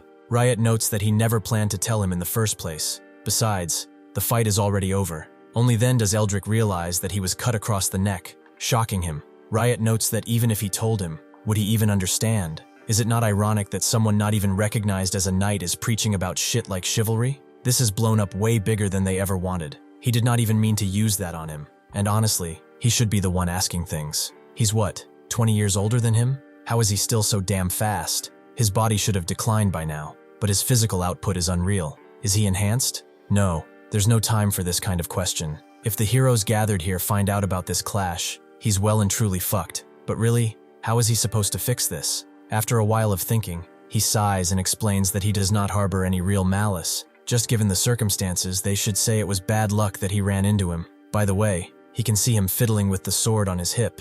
Eldrick tells him that he's embarrassing himself, and Wright charges at him, putting his blade into him before he can react, and then pushing him towards the ravine right before them. Eldrick tries to take him out with a hidden dagger, but Wright catches his hand and manages to throw him off completely. As Eldrick falls down, he looks at the sky, and then lunges his own dagger into his heart, ending his life before he can fall down completely. Wright can hear his bones crushing, and his corpse falling to the ground, and sees that there are no witnesses. As long as he can handle this cleanup, everything will end properly. However, that's when he feels a certain presence, something that is not entirely human. Reina and Inez talk somewhere else, with Reina noting that if they're talking so secluded, it must be something important, right? Inez agrees. If this slips up, she might just lose her tongue. Well, they should get straight to the point. Does she believe all the announcements made by the papacy or the royal court? Reina isn't really sure. She's never been interested in that stuff. Inez expected that kind of answer. If it were Kariel, he'd have shown interest, so maybe she should ask him directly. Reina immediately composes herself and notes that, since they kept this holy sword retrieval thing a secret, if they were holding information, maybe they released false information instead, so she wouldn't trust it completely. Inez notes that she is rather sharp. Must be the mage inside of her. Then she probably already sees why she brought this up.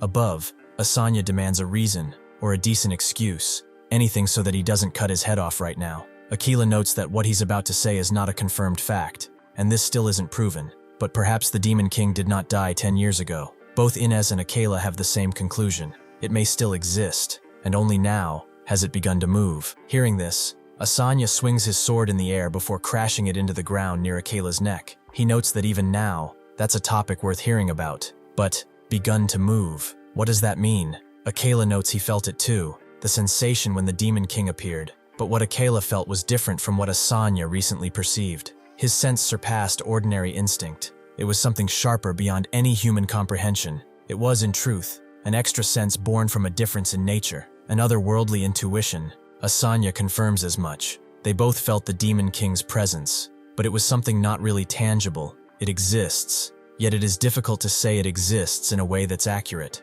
Akela states it is not a being yet fully reborn. It's in a pre-birth state. Asanya finally understands that what they felt earlier was the stirring of the Demon King. Inez continues, unless they were the ones involved directly, they have no choice but to trust the papacy's words. However, through less official means, she once heard this from a prophet, that the omens 10 years ago were far weaker than those 30 years ago, which means 10 years ago was the conception stage, and what they felt today was birth, like a cocoon before a butterfly emerges, or like an egg that has not hatched yet. Just as life spends months within its mother before it can sustain itself, a state where existence and non-existence overlap, a stage just before emerging into the world. For most unborn beings, they curl inward and endure the ages, but today, only a handful of them felt a stirring of life without origin. From that source, something they cannot name will soon be born. From there, the Demon King shall rise. Life begins with conception, only ending once it steps into the outside world.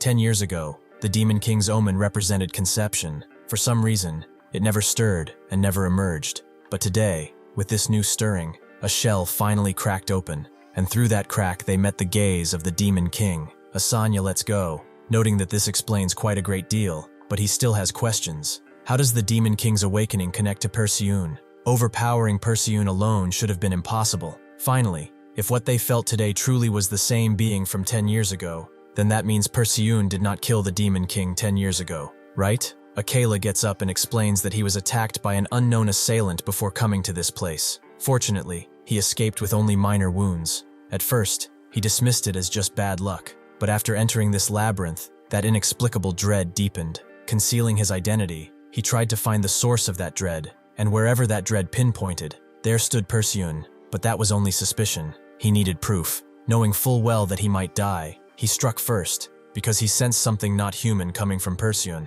To verify it, he led him near the holy sword and battled him, and the blade actually rejected him. That's when he struck. Asanya is confused though. The holy sword has not awakened yet, so how did that even happen? Akela guesses it was some kind of minimal defense mechanism, like an unbroken eggshell, but Helia calls him a liar with no witnesses. How dare he make such a claim? There is no evidence at all. That's when Kariel picks up and claims that he saw it. When Perseun neared the holy sword, the sword just pushed him away. Helia thinks that's impossible, clenching her fists, but Asanya tells her to stop. There is no use denying it anymore. He looks at Perseun's body. He did not move. He did not show any sign of action.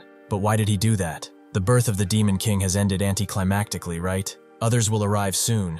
They will proceed with a holy sword retrieval and discuss how to resolve all of this. Akela understands. Then he will continue with his investigation. He advises him not to move around recklessly, but then he stops. Continue the investigation? What the hell does he mean by that now? Akela tells him that the sense of something not human he felt from this place was not from just one being alone. Asanya turns around again, as he does not understand what he's implying. He should explain. Akela tells him that the tower was crawling with crowds of humans and monsters mingled among them, making it nearly impossible to pinpoint the source of that power. While tracking, he felt one of those mixed energies shift upward when he reached the upper floor. That's where Perseun was. Asanya understands then. That means the other aura, the remaining presence, is still below. Suddenly he feels a string of that feeling being pulled, and Akela confirms that the aura has gotten stronger, and something else much larger is coming this way. One of the guards sees something from below, with another telling him to stop looking down like an idiot, and just look for the holy sword already. He tries to explain that he saw something, and doesn't know if it was a person or a monster, but his superior just tells him to get back to work and shut up. Reina tells Inez that this whole story is a bit hard to believe. This talk of the Demon King's resurrection and all of it. It does not feel real. Does she have any evidence? Inez wonders. Would this make it any more convincing? Her constitution is an external circulation type, but with a special trait. It is called a neural class subtype of the external circulation branch. Only a few lines about it exist, even in manuscripts. Normally, people with external circulation strengthen objects like muscle by channeling energy outward, but neural types allow one to channel energy into one of the 5 senses. Hers is hearing. Without this ability, hearing certain things would be impossible. Of course, unless she infiltrated the papacy to listen directly, she wouldn't know, but that's pretty sharp of her to put together. If she weren't part of the hero's party, she would have never even gotten close to the papacy's core. She thought that if she got inside, her ability alone would work, but that was not the case. The inner walls of the building blocked personal energy flow, so she came up with another plan. She used a drainage system. From this location, this distance, and that precise angle, she managed it after several failed attempts. Even then, She only caught fragments of a conversation. Reina understands that this makes the Demon King's continued existence easier to believe. Does that mean even with 2 swords, Perseon could not kill the Demon King? Inez tells her that Perseon does use dual blades, but there's only one holy sword. Did she think otherwise? Reina just figured that since he wielded the 2 swords, he thought he used 2 holy swords. But if the Demon King is still alive, then 10 years ago, they were so fixated on the Demon King that no one questioned the sword itself. Back then, was there ever any declaration of recovering the holy sword? If the sword did not appear 10 years ago, then could the one appearing right now be the same prophecy sword? Why did she infiltrate the papacy for that investigation? Is she feeling all right? At the same time, the guard who was screamed at to get back to work notes that there's something wrong, and he points out towards the sky, with the man who screamed at him doing the same. He sees something extremely horrifying, a gigantic monster that looms over them with malevolent intent. He screams out, and the others hear him, including Reina, who notes that Kariel is somewhere further, and she must get him. Kariel sees something, hears something too, but maybe he's just hearing things. He cannot even tell what's happening anymore.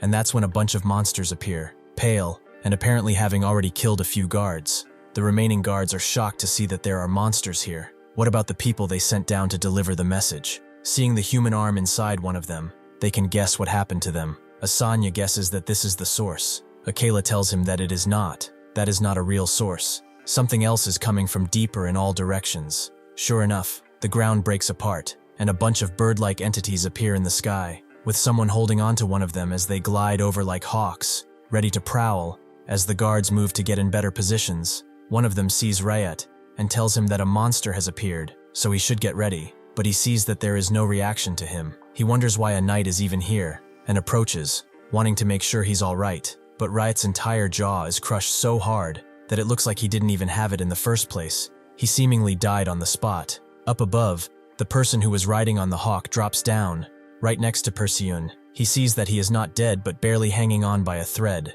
and none of them seems to want to give him an answer. Akela looks back, wondering since when that guy came over, but Kariel recognizes him. That person is the old man Cinnamon talked about. Eldrick notes that, thanks to that, his workload has increased tremendously. Kariel notes that something is incredibly wrong. This entire situation just feels far too unnatural. Perseon was killed by another hero. Monsters suddenly started appearing, and now his friend is standing next to his corpse. Asanya approaches the staircase, knowing Eldrick by name, and demands to know what he's doing right now. Eldrick wonders if he needs to explain this. He's not really one for idle chatter, but he's not saying that he wants to fight. His neck is already pretty sore, thanks to some night bastard pushing him. Asanya agrees. He's got no intention of fighting. Eldrick feels that, for some reason, those words sound rather ominous. Should he take that as meaning, he'll just kill him and be done with him? Asanya tells him to interpret it however he wishes, and jumps in with his blade. But instead of aiming to strike, he raises the blade up high, aiming it squarely at Perseon, and tells him to be reborn anew through death, his dearest friend. He drives the knife into what remains of Perseon's chest, and he suddenly opens his eyes, feeling a new life within him. The guards note that the message that the holy sword was found on the lower floor never got through, so they should leave things here to them, and they head down to request support. As the guards who were ordered to do so run away, one wonders if the lower floors are okay, given that monsters are everywhere, with the other agreeing, but they should not worry about others. Before the other can answer, his head is swept up, completely decapitated, by one of the birds flying above, which then goes towards the last guard, but it is suddenly stopped by an arrow and falls to the ground. It was Cinnamon who heard there was a passage leading upward, so he came to see for himself. What in the world is going on here? Aerosant tells him that he will leave it to him. He's not exactly light on his feet, and Cinnamon tells him to do as much as he can. Aerosant taps the guard on the shoulder, noting that he's done his part as well. Now they will handle things on this side. It also seems that there are monsters on the surface as well. Cinnamon notes that he knows those things. Not their names, but from what he knows, they only attack when they outnumber their prey. Cinnamon tells him that right now, they have the numbers, so it seems they are rather hesitant to move. Aerosant notes that they are as filthy in action as they are in looks. That leaves him only one job, and that is to rip them into shreds and erase them as fast as possible. He wonders where everyone is as he takes care of one, and then wonders why the sky changed. Asanya thinks that this is insane. He has no idea what is going on. He would much rather get a spoiler at this point. Can anyone explain? In a small frontier village, there was a respectable boy named Perseon. His conduct was upright, and his talents were outstanding, so his name became well known even early on. Against this background, he soon entered the church's training office to learn the work at the ripe age of 16 inside the church. There was no one more handsome than he, and other people's heads barely reached up to his shoulders. Everyone who could see a person's true worth hoped that he would become a hero and wished for it to happen. That's when he met Eldrick, who was surprised by his cold reaction. But Perseon wondered what a knight candidate was doing all the way here. Eldrick told him that he needs to stay on the good side of the candidate who's going to be their hero, right? There aren't many candidates left realistically. He is the one who will become the hero.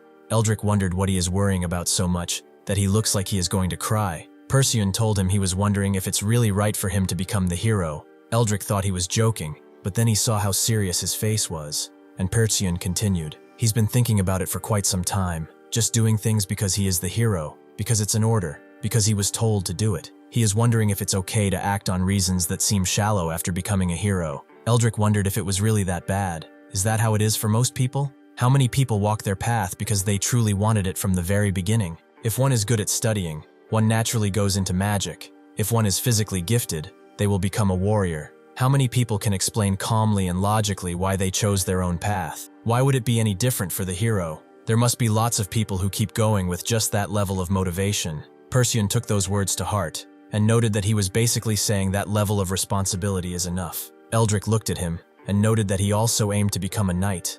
But in the end, as the world flows, everyone just goes along with it. If anything, he thinks the ones with a clear, firm goal are far more dangerous. He talked with those guys who were packing up to leave earlier, and they are completely hopeless. They did it for interest or money. There are guys who say they want to become heroes, but they treat heroes as nothing more than tools for their own desires. They do not look straight at a path in front of them, but get obsessed with what lies beyond it. Can one really expect any sense of professionalism from people like that? He doesn't really think so. He doesn't know if these are perfect examples, but he has heard many, right? A doctor who treated a different patient first for money. A knight who used his title to charge commoners a toll at a bridge. Someone who forces himself to just go along with the system. Compared to people like that, he might seem stiff, but someone like him who seriously thinks about the path he is walking is far better. With that, he left Perseon, who actually waved at him back. He did not know if he was trying to cheer him up or just being honest, but Eldrick was not wrong. Still, was it truly all right for him to accept something like this? To live a life without clearly setting goals or things you want? It might be an exaggeration at the end of the day, but it feels like the life of a slave who only works because his master told him to. This is a life that might be lived under the heavy duty of being a hero. Even so, if someone asked him if there's truly nothing he wants, that would not be true. He wants to go back to his hometown, to live in a lively, bright green meadow, to a vast sky not ruined by these stalled steel towers. It was innocent, pure, and unstained, a pastoral scene that fits. He also wants to find a girl, one that he can love. It is a modest, everyday kind of wish, but he does have wishes like that. So why is he afraid? As if he has nothing at all. The reason is this though. When he faces the many hardships ahead, will a wish that small truly let him push through those hardships? Because it's such an ordinary desire, won't it just crumble away and turn to dust? With such a flimsy wish, can he truly become a hero? Can he truly stand firm even before the mighty demon king, a being that exists only to kill and has no intellect to speak of? That alone terrified him. When Perseon turned 22, he was chosen as the Holy Sword Hero. Because the 100-year cycle of the Demon King's appearance seemed to be getting shorter, they rushed to appoint a new Holy Sword Hero. A few years later, according to prophecy, the Holy Sword appeared and was successfully recovered at the same time the Demon King appeared as well. Perseon, along with his companions, under the protection of the papacy and the royal authority, set out to subjugate him. This was when Perseon turned 25, but even if he had a holy sword, even if he had power immense compared to other people, he could still not defeat the ever-knowing Demon King. He was afraid it would end up like this, but he did not expect it would. He also wondered whether his companions who came with him were still alive. He felt like he could get back up and stand up again, and yet something was missing in the end. Is his wish really that small? A wish that breaks before the Demon King? He actually had a girl he was talking to in that village who always came to him, even when he was perched up in a tree, asking if he was afraid to fall. Perseon, however, told her that he was thinking for a moment. He was thinking about whether it's right to hunt the Demon King, with coming back here to his hometown as his goal, whether it's right for a hero to fight with such a light-seeming reason. It's that kind of worry. The fact that it all started from wanting to see her again felt too blunt, so he left that part out. She would probably say something similar to what Eldrick said. He told her that she does not need to comfort him. She, however, told him it's not meant as comfort for her. She can take this boring, empty space and fill it with anticipation just from knowing he's coming. And because he longs for his hometown, she stays here. That is why, for her, his wish to return home is the greatest wish of all, and the greatest one she'd ever want. Now he remembered his wish was not light. His wish is never light to that person, because her wish became his wish, and his wish in turn became hers. Now this feeling no longer belonged to him alone. He rose up, telling the Demon King that he wouldn't understand. His kind does not have language, so he will go back home. That is the only reason you're going to die here. However, that's when the Demon King spoke. What happened in the Demon King's castle can only be known by the hero alone. Even so, one thing is certain. Perseon had subjugated the Demon King. After the subjugation, Perseon dragged his broken body not towards the papacy or the kingdom, but towards the small village on the frontier, his hometown. After a long, long walk, he arrived only to find a scene he never could have imagined, a place of dust. The village was not even there to begin with. He went back to the king, who congratulated him. He had protected the nation, its people, and its king from a wicked and brutal force of evil. It is only right that they honor and celebrate this achievement. So all eyes shall gaze up at a still statue made of his likeness. All mouths shall sing praise of his deeds, and all ears shall hold his story close, even if they cannot fully repay what he has done. So what does he really want? Anything within the kingdom? He should speak it, and it will be his. Perseon knew what he wanted. He wanted her. He wanted the villagers, whose faces he couldn't even remember. But he told the king he wanted nothing, a heart that still could no longer be a driving force. And so he simply moved in whatever direction someone pointed, like a slave following his master's orders. How many decades passed like that? He was 25 when he slew the Demon King the first time. The next Demon King he faced at 45. Quite a bit of time passed since then as well. His neural circuits are now deteriorating faster than they can even grow, so he is dying right now. He looked up at the statue in the middle of the town, the one of him, but he saw nothing except an empty man. He met with Eldrick at the statue. He wondered what it was he wished to talk about. He knew better than most what condition he was in, so whatever it is, it must be important enough to call him out like this, right? Perseon liked seeing him, noting that it has been a long time, but he has never told him a secret. He and everyone else all seem to believe the Demon King has no intelligence. Eldrick agreed that's what everyone was taught, so that's what everyone believes. Perseon understands, so that is why, but he knows the world does not flow the same way it does in the books. When the first Demon King appeared, that Demon King spoke to him. None of that matters right now. He doesn't care about any of that. But that is precisely why Perseon was telling him.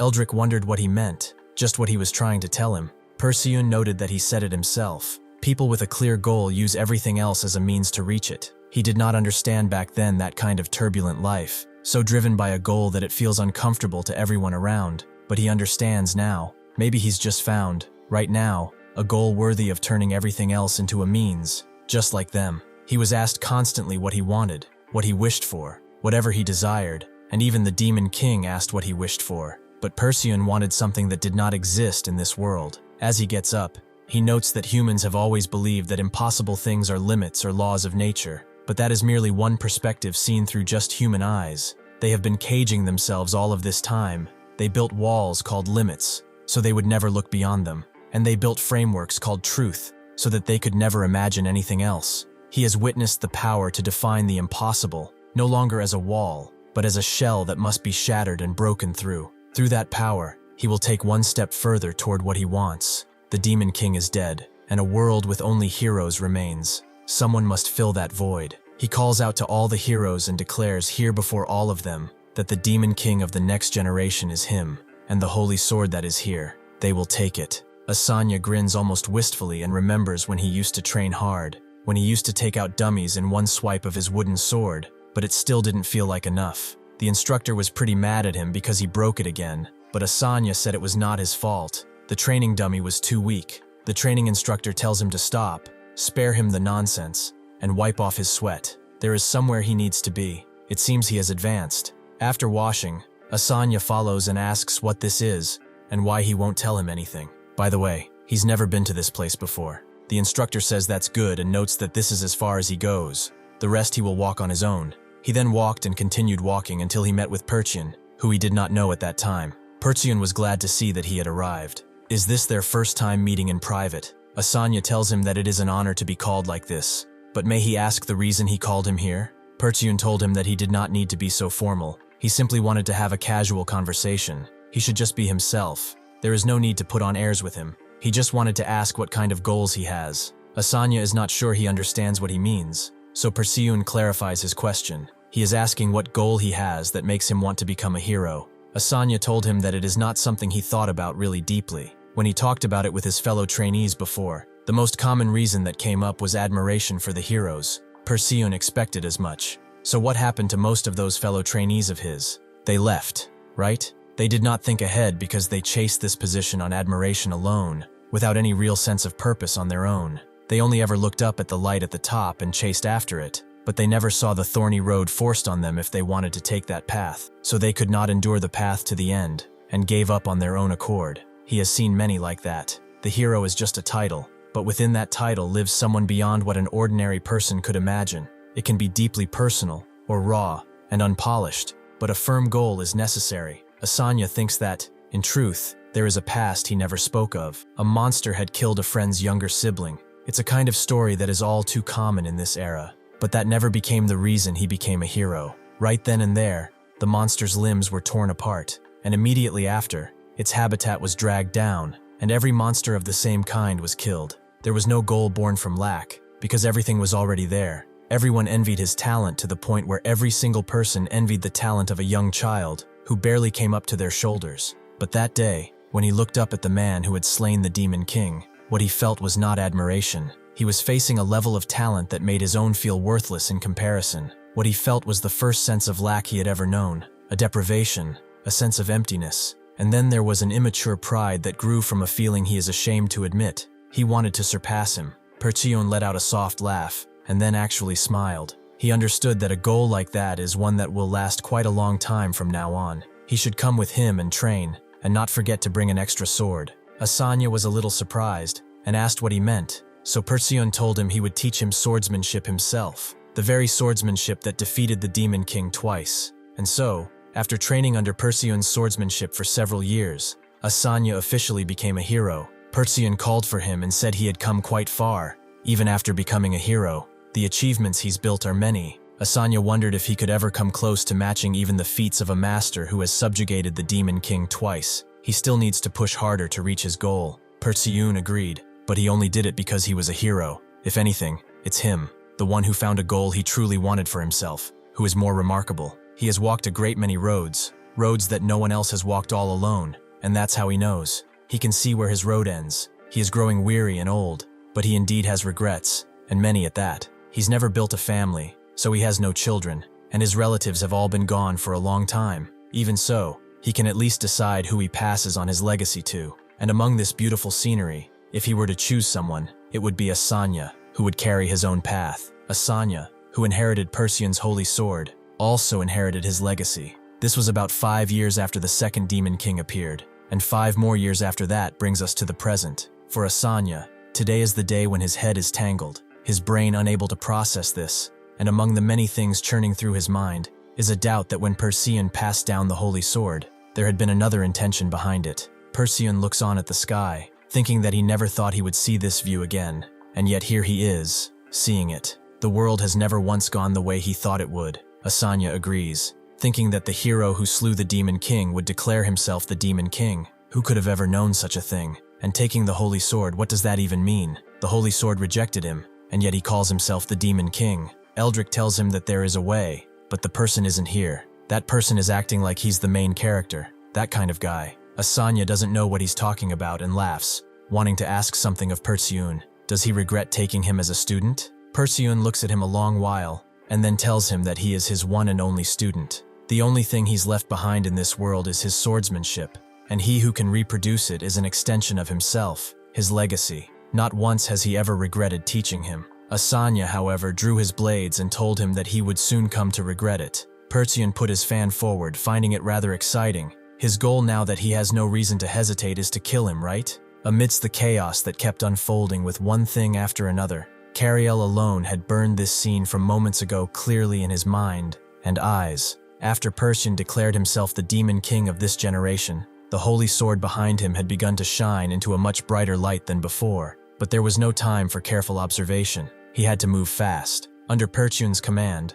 monsters had started pouring in from all sorts of directions, and the heroes started dealing with them. Naturally, Kariel was afraid. He wondered what he was going to do. What should he do at this rate? Perhaps it will be just like last time, when he could not do a thing. He bit his lower lip, forcing himself to think that this was different. Back then, there were no heroes, but now they were here, so it will all be okay. For now, they should all move, and he should find a role here like he always has. Helia alone can handle dozens of monsters without breaking a sweat. But those soldiers over there, what are they up against? He recognizes those monsters, and he tries to tell the soldiers that they only attack if they outnumber them. But one of the soldiers already knows, even in a situation like this now, where the numbers are roughly even, if they still attack, it means there are reinforcements nearby. So they should guard up and advance slowly, with monsters lined up right before his eyes, and no way to confirm who was alive or dead in this life or death situation. Laughably enough, Kariel's mind was busy replaying the journey up until now,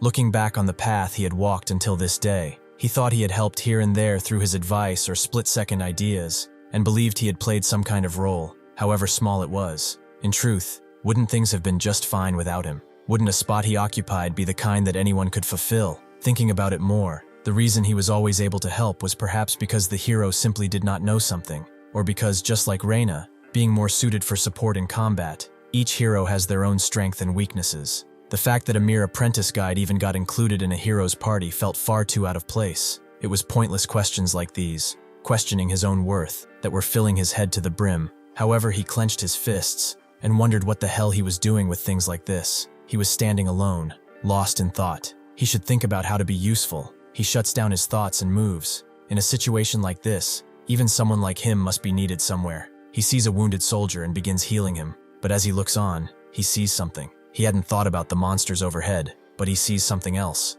Is that a monster or a person? The demon knight lands down, not expecting to see so many high and mighty people gathered up so high. He will send every last one of them crashing into the ground below. At that moment, instinct, senses, and gut feeling, every cell in Kariel's gut and bones, every single part of him that made Kariel, were screaming violently that this thing is dangerous. Kariel felt it in his very bones that the man approaching him stood at the complete opposite of everything. What should he do now? Should he run? There is no way he can shake him off. But just standing here does not make a difference either. He sees that he's coming closer, and he notes he has to make a move fast. What does he do, though? How can he get out of the situation?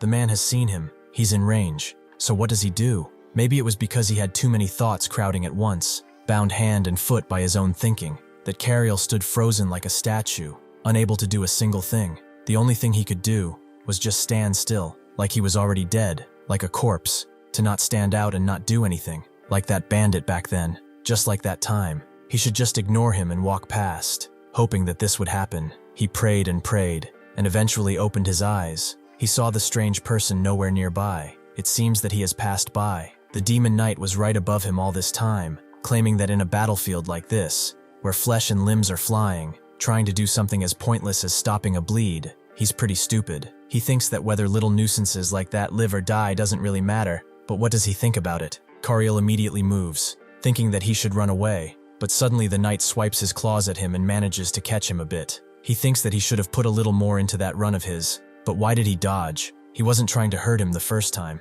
Kariel wonders what he's feeling now. His cheeks feel hot. He is unable to see from his right side, and he sees that his eye was cut, with his entire face being mangled on his right side. The demon knight grabs his head and notes that, instead of wasting time on things like caring for others and helping people, why did he not spend it on his little weak self? Well, maybe it's already a little too late for that. He should rest easy though, as this will be rather painless, as the blade crashes down on him. Kariel's entire vision began to swim, and time began to slow. He was going to die. He is actually going to die, but he does not want to die. He pleaded, and eventually someone came, right when the sword was about to crash down. It was Helia. She notes that she knows about him. He's the one they call the hero hunter, right? He only goes after heroes. Then this one over here seems like a much better match for him, right? So he should leave that guide alone and come to her. As Kariel tries to catch his breath, his eyes still bleeding, the demon knight approaches, and agrees that useless things that aren't even entertaining need to be cleaned out anyway. She is the hero of the sun,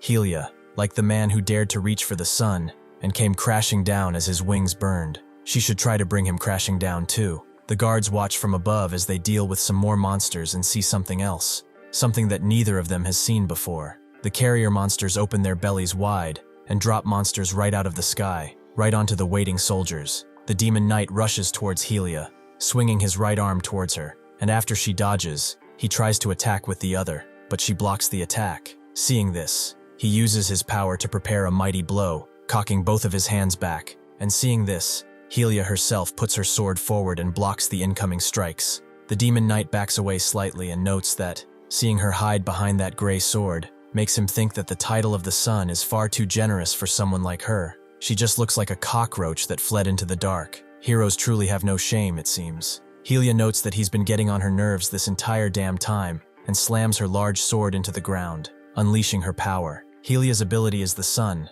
She grows stronger when the sun rises, and weaker when it sets. It's a brutally honest ability. On cloudy days, she draws the solar heat stored in the great sword. Because it is so tied to the weather, it can be both something of amazing strength and her greatest weakness. The beauty of the power is undeniable. Every day is like rolling the dice. 70% luck, 30% skill, and 100% concentrated power of will. At the perfect moment, when there are no variables in the way, the power is on par with the sun itself. The demon knight is glad that she's finally decided to use it, and Helia moves, ready to take his life, telling him that she will eradicate everything, armor and all. Nothing will be left. However, that's when the power of the sun diminishes, as something is blocking the sun, something gigantic. The thing that flew to the top of the tower is standing on a lone pillar, knowing exactly what it's doing. Everyone wonders what it is. It cannot be a wyvern, since it's too big, and they've never heard of a dragon with 3 heads. Asanya, however, knows that thing is dangerous,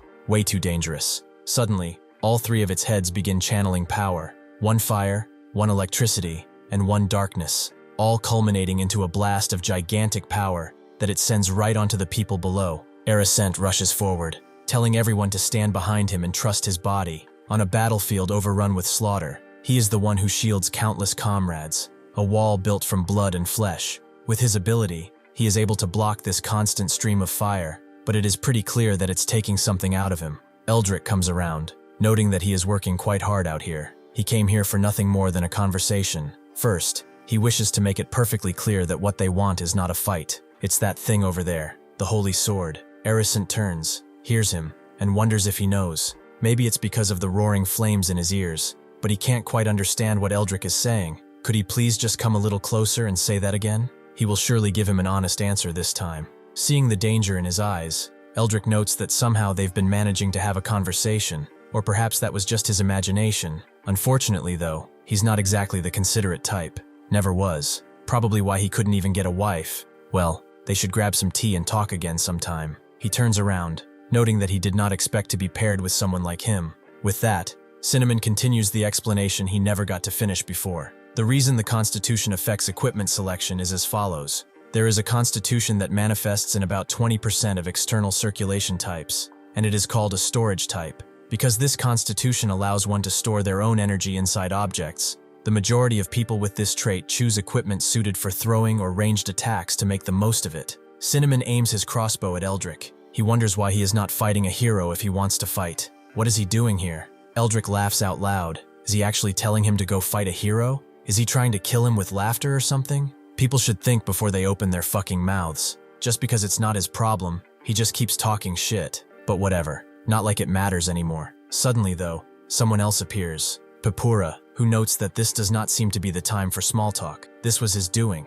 right? The knight who went to talk with the old man. Monsters appeared, and he still hasn't come back. So she was looking for him, but the knight is gone, and the old man is here. Eldrick notes that the old man is a little hurt. How about Senior? Yeah, he means the old knight who put a hole in him, right? Do young knights these days just throw chivalry in the trash or something? Going on about chivalry while pulling out dirty tricks. As his senior, he just gave him a little lesson, though he is not sure he can even breathe properly at this moment. But he should hold on. Why are they sticking so close together? Do they not know what they are to each other? Or are they just pretending not to? Cinnamon tells Papura that for now they should not ask each other anything, and she agrees. They should at least not get in each other's way, but, by the way, those two seem to have known each other for quite some time. Is there anything useful to know in a fight, going against him, as he does not look like an easy opponent? Cinnamon tells her that they just work together, but she should not think of him as a knight. His behavior is far more reckless than expected. Eldrick suddenly crashes his fist into the ground, creating a dust cloud,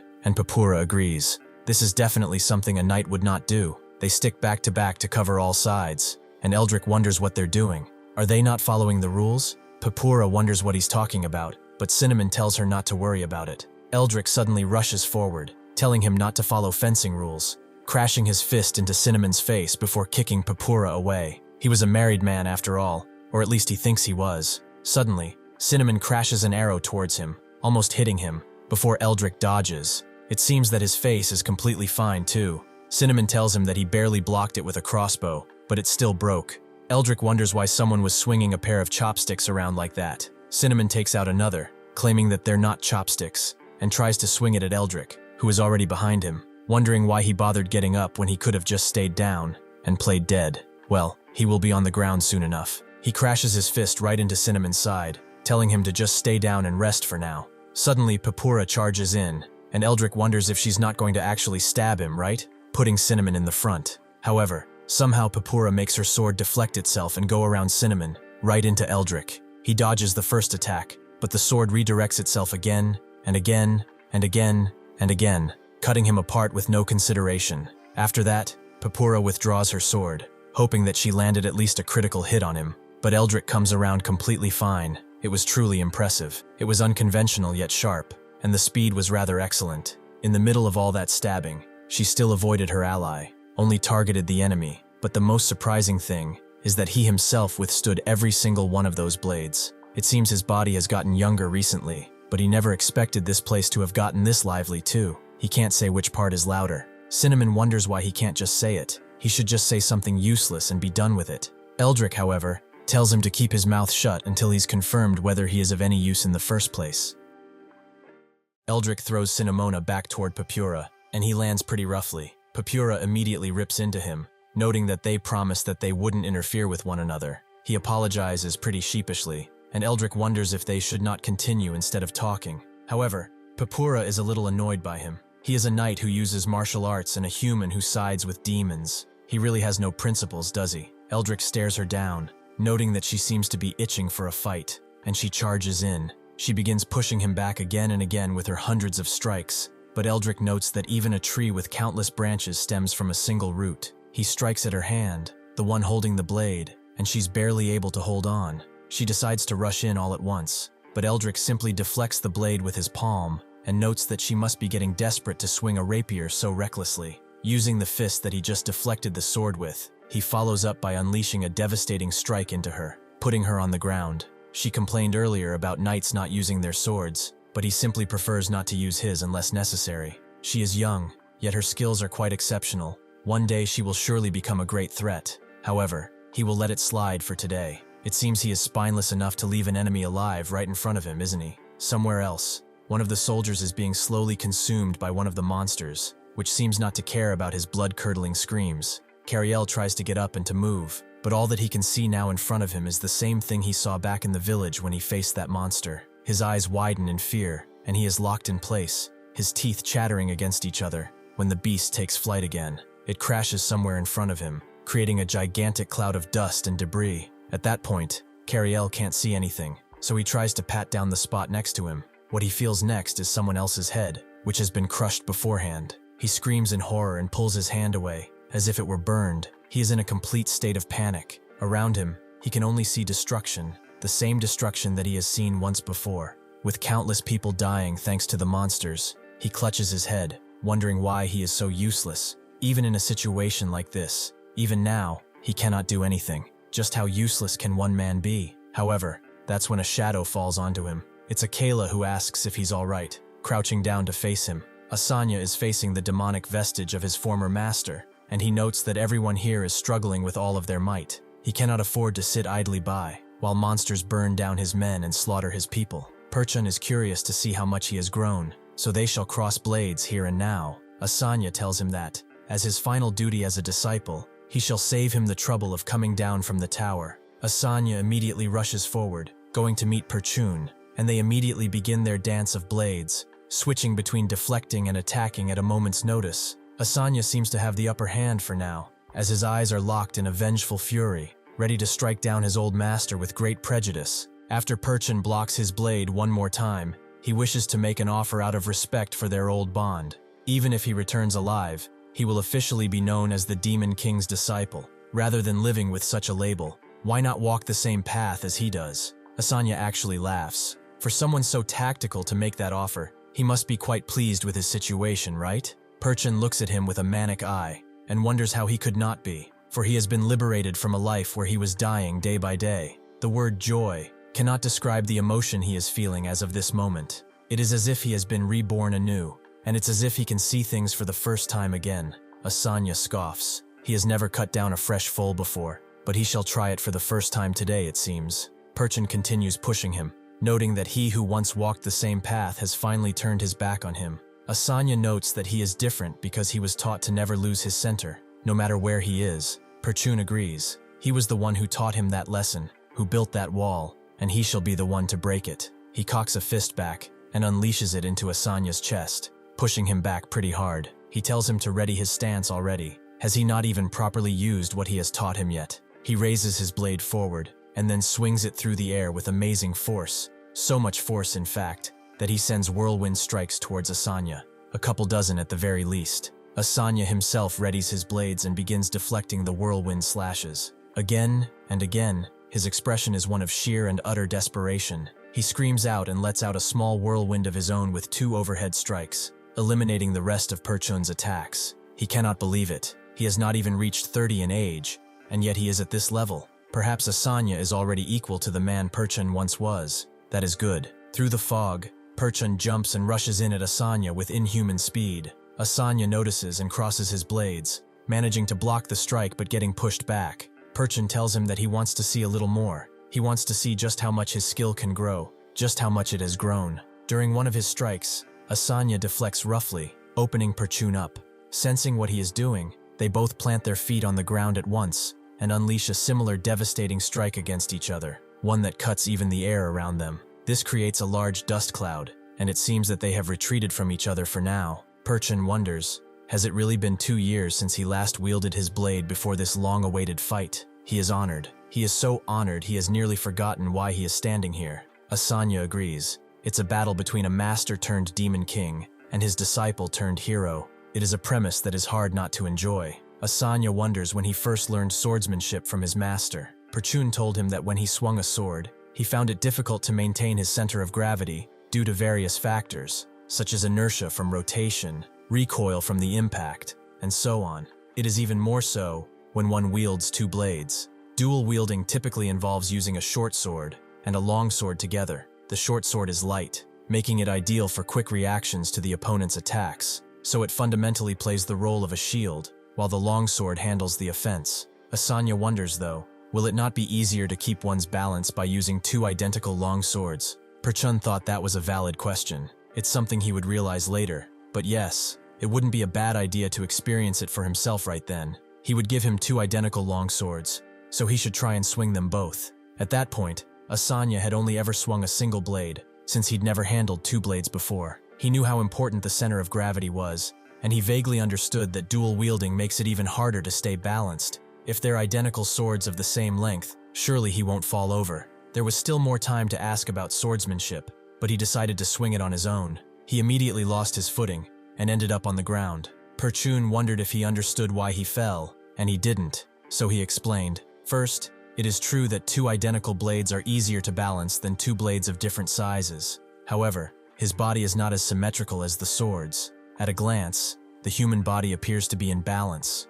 but when he looks closer, it's asymmetrical due to muscle density, habits, posture, and more. For example, a left-handed person has more developed muscles on their left, and a right-handed person on their right. Furthermore, it's not just strength and flexibility. The bone length and reaction speed of the dominant side also differ greatly. The conclusion is that even if it looks plausible at first, he won't know until he swings it himself, so Perchun gave him a word of advice. Based on his experience, from this moment on, Asanya would swing his blades thousands of times, if not hundreds of thousands, so he should not lose his center even amid that turbulence. Asanya just agreed, but he really didn't understand a word he said. He simply took it as advice, believing that he would be swinging his sword from then on, and moved on. Then, while receiving training from his master every day, he was deployed on an actual mission. Perchun explained that it was not a simple sweep of small-time thugs. The land they walked on, and the air they breathed, belonged to the country their mission was to protect,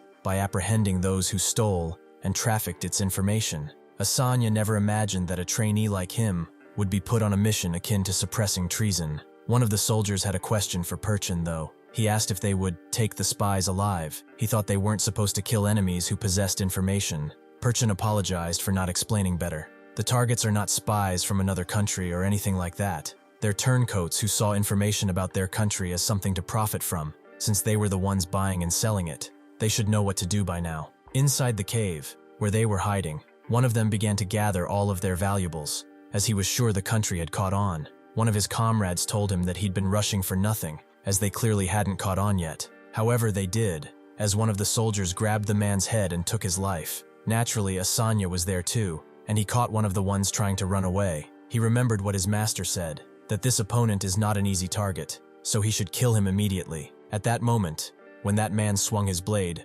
Asanya understood what his master meant, to not lose his center of balance even in turbulence. Now he understood, as he stood atop their corpses. Asanya gets up from the hole Perchun threw him in, noting that his head is a mess. Perchun tells him to get up and take his stance. Even now, there is still much he has yet to use, despite having learned it. He's the only one who can offer him a satisfying outcome. Asanya actually laughs at the thought that the Demon King's recognition would make him smile. It seems he is a lot further gone than he initially anticipated. He asks if Perchun remembers the words he once spoke about never losing his center. Honestly, he wouldn't really know right now. The sensation of being so alive is eating up everything else. He just wants to enjoy this moment throughout the entire fight. Asanya gets up and understands him. Yes, he too loves a fight. Right now, without being bound by a single thing, he wishes to pour everything he has into this fight. Helium continues her fight against the Demon Knight, swinging her large blade to try and damage him. But the Demon Knight simply deflects any of her strikes and rushes in with a few of his own.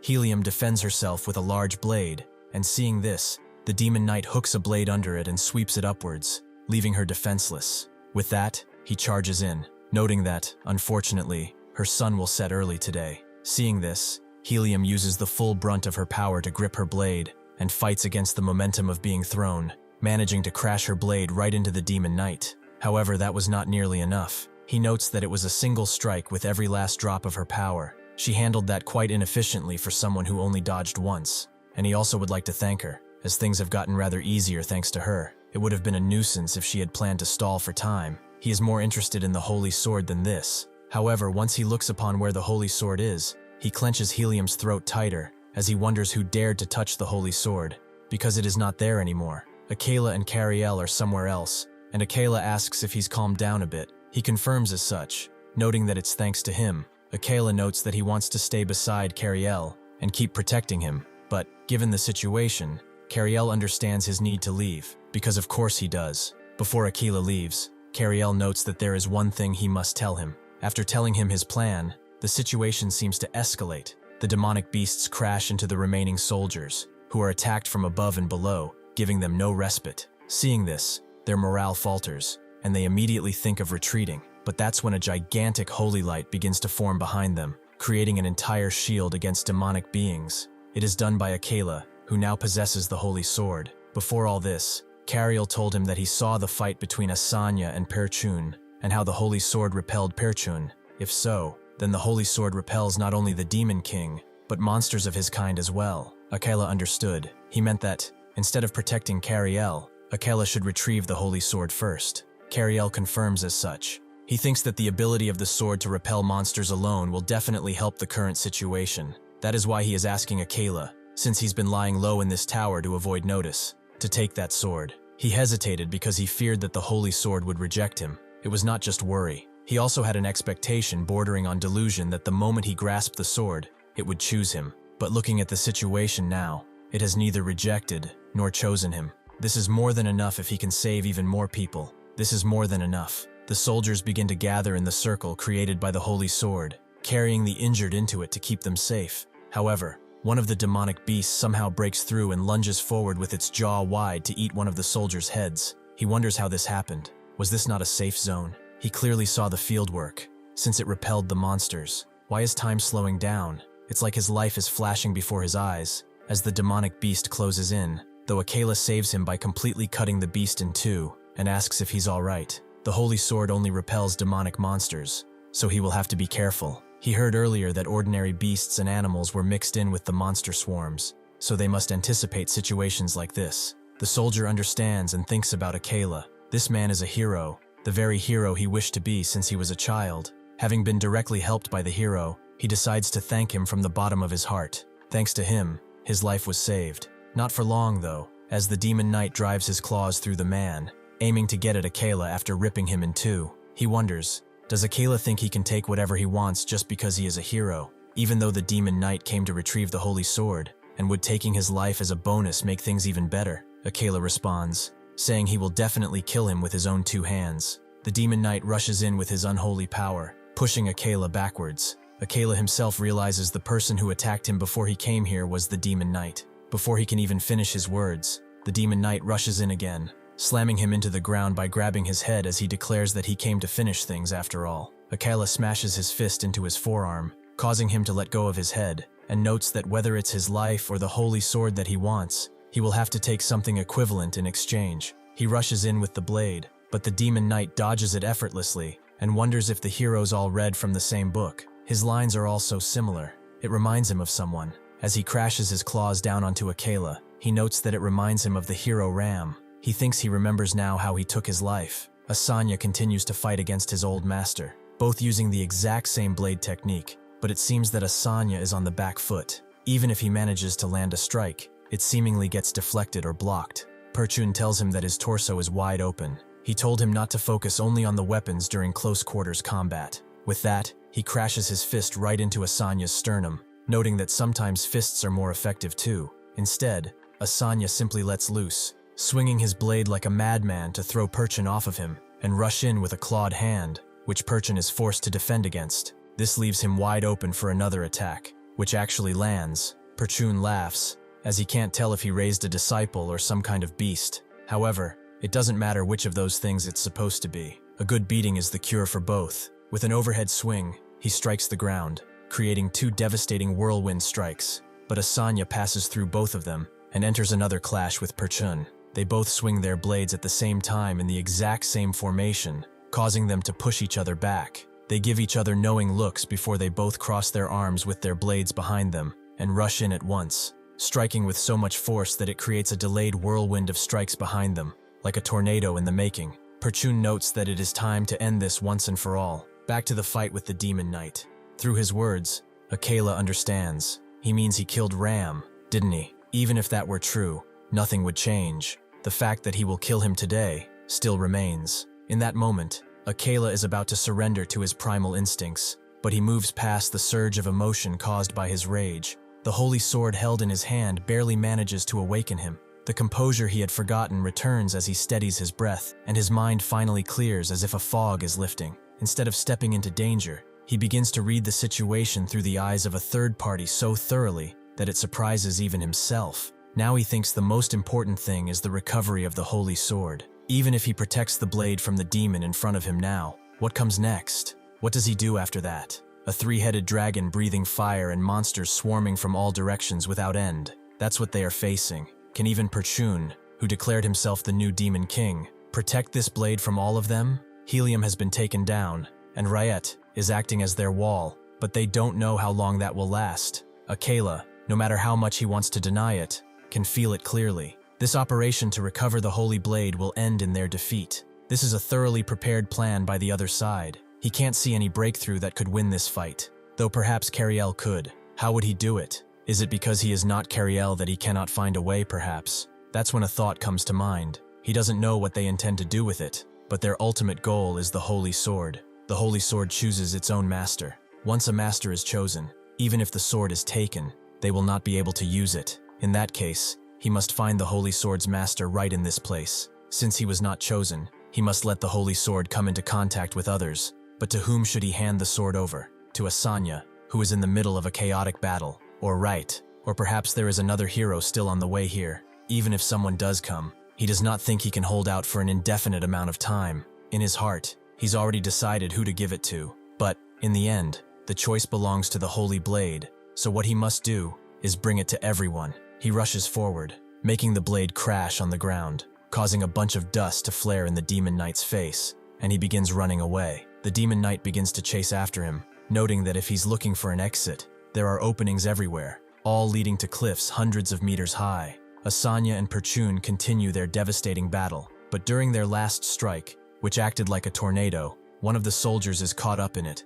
and buried under a piece of rubble with his leg caught. He is a seasoned soldier, and he sees that the exit is pretty far away, too far for him to reach. He thinks it's better not to get his hopes up, but that's when a hand appears and lifts the piece of rubble. Kariel tells him that he cannot hold it for long, so he should get out. After doing so, the soldier thanks him, as from the looks of it, he seems more like an adventurer than a soldier. He also notices Kariel's injuries, and asks if he's all right, but he says it's fine, so they should go. He begins helping Vlak, who thanks him again, as he really thought he was going to die there. He survived thanks to Kariel. Kariel, however, believes he did not save him. No matter how much they may struggle like this, whether they live or die depends on others' hands. It depends on those strong people who are still fighting. It's his fate that is decided by their every move. That's why he hasn't saved anyone.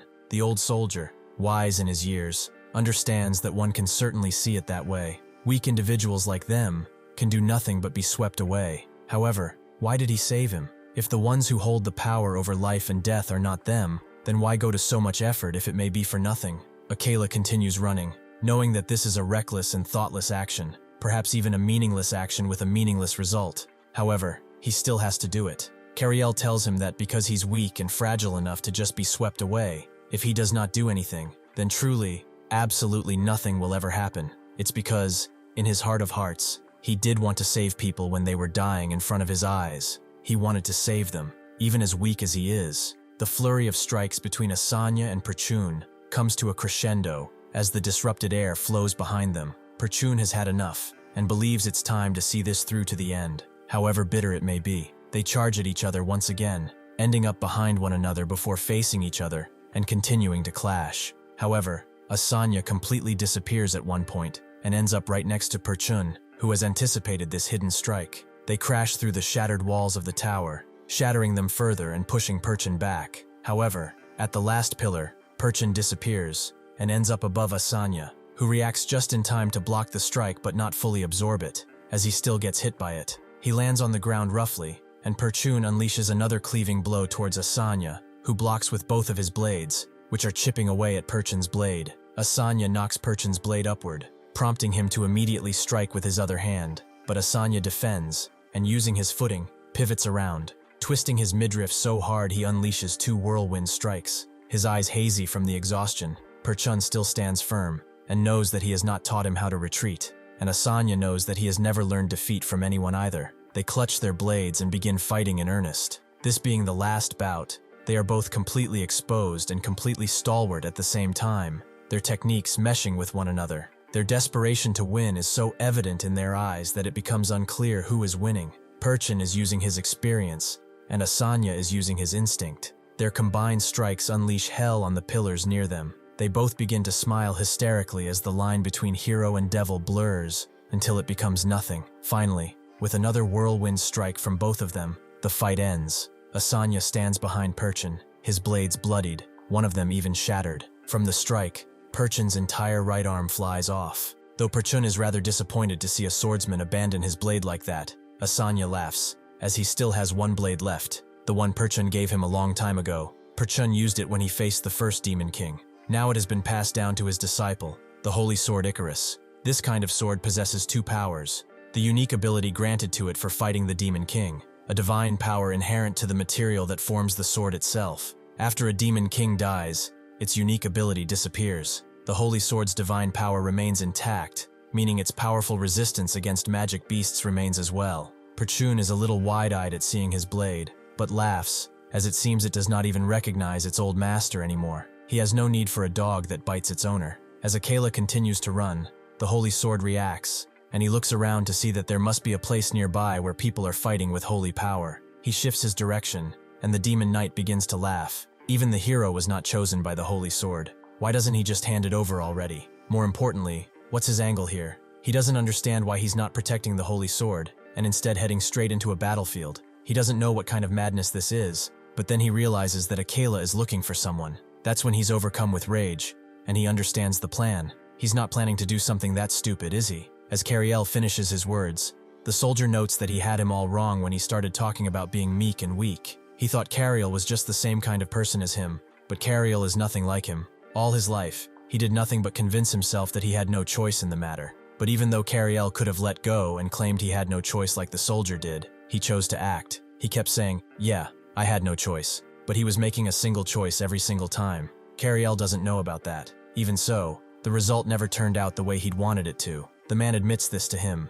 He's realized he's been nothing but a man hiding behind excuses. Before he can finish talking, though, he sees a large piece of pillar falling onto them. So the soldier pushes Kariel back, telling him that no matter the situation, no matter how weak he may be, he can still choose what he is going to do. He is glad he could be the eyes and ears of such a young man, even if for a little while. Before Kariel can wonder what he means, the pillar piece crashes onto the soldier, crushing him instantly. Kariel tries to move it, despite knowing that the man is dead, and bites his lower lip hard enough to bleed. He keeps pushing, and wonders why it won't move at all, why he is so weak, why he can't do anything while people are dying right in front of him. He doesn't know whether what he's doing is just meaningless, or if he's making even the slightest bit of progress. He doesn't know anything, maybe. Perhaps he should just let everything go at this point. Suddenly, though, Akela appears and screams for Kariel as he throws the holy sword towards him. Akela knows the demon knight is right behind him. If he hands over the holy sword now, Kariel will become a target, but the holy sword reacted to this place. That's for sure. There is no way to pass it to him in this situation, so he has no idea what will happen after he throws it. Even so, let a miracle worthy of a hero's legend happen. Kariel looks at the blade, and his body begins moving on its own. He is not someone blessed with extraordinary talent, nor does he have any sort of powers. If there is one thing wrong with someone as ordinary as him, it's that he kept reaching for something beyond him. He knows that, but if he can catch that thing in the air, then maybe he won't have to dream of the impossible anymore, saving the people right in front of him. That's something he can do if he becomes a hero. Unfortunately, the demon knight is already on him, eyes blazing with manic fury. Before Akela can counter this, suddenly, he gets hit with a whiplash attack from behind, severing his spine. It's from Perchun, who tells him to stop struggling already. Everything is already over, the retrieval and the battle. Akela knows he can't move anymore. He has divine power, so he will heal with time, but recovery is not important right now. The holy sword. What happened to the holy sword? He sees that Kariel took it, but at the same time he sees that Kariel's arm, the one that took it, has been severed by the demon knight. Even with this, he refuses to let despair overtake him, and he rushes in with his other hand, aiming to catch it. The demon knight appears in front of him once again, and drives his hand straight through Kariel's stomach, ending up on the other side, inflicting a mortal injury as his entire arm pierces Kariel's midriff, making the light fade from his eyes immediately. The demon knight pushes Kariel into the ground and asks how he dares, for someone like him, to covet something like that. He does not even know his place. Before he can torture him, Perchun tells him that they do not have the time. There are still heroes who have not arrived. They must recover the holy sword and return without delay. Above all, Perchun is also exhausted. The demon knight understands and calls Kariel a foolish, pathetic bastard who should have known his place. This is what he brought upon himself. Riot is at his limit from defending, and Eldrick notes that his side has also exhausted everything they prepared, so he thanks him for saving them the trouble of finishing this. He screams into the empty valley now, telling everyone who is alive to listen up. They have achieved their goal. There is no reason to stay. Therefore, they will be leaving. However, in case anyone tries to interfere, he will tell them how things stand on their end. The hero right can no longer act as a shield. The hero of the sun they all praise is currently slammed into the ground. Additionally, their only hope, Asanya, has been defeated twice by Perchun and lost both the holy sword and an arm, so they should not push themselves and be content with what they have. However, he also sees that Asanya is taking the blade out of his own shoulder and slashing it forward toward Eldrick, creating a line of blood that hits him.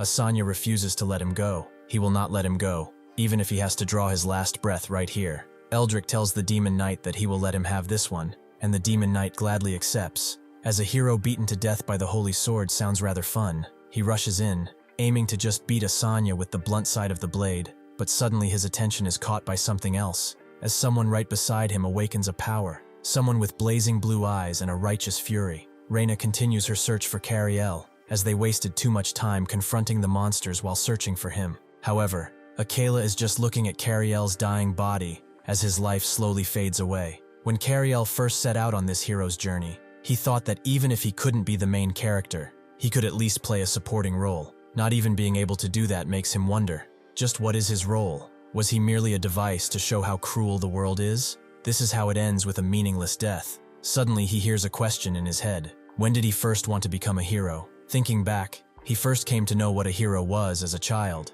He just thought it was cool. He said he would become a hero, and kept talking to his mother about it when he was young. He remembers being 11, and wanting to help people like his father. He never let go of that dream. But Reina asked him a question like this too, back when it was time to decide his path. After the monsters attacked that day, even knowing that he couldn't become a hero, he still said that he wished to become one. After saying that, he parted ways with her. Yet he couldn't even catch a glimpse of that dream. With such a dream etched deep into his heart, he chose to become a guide. He was 15 at the time, and here he is now, because he wanted to make his own choices. That's what drove him to become a hero. If only he had stayed his sword when faced with that girl who might have been either a monster or a human, when people were dying right before his eyes. If only he had protected them. Those are the kinds of things one can do when they are strong. He asks the presence that's next to him who it is, and it seemingly disappears. Kariel guesses that he's just imagining things, probably because he's dead already. If that's the case, did he really want to become a hero?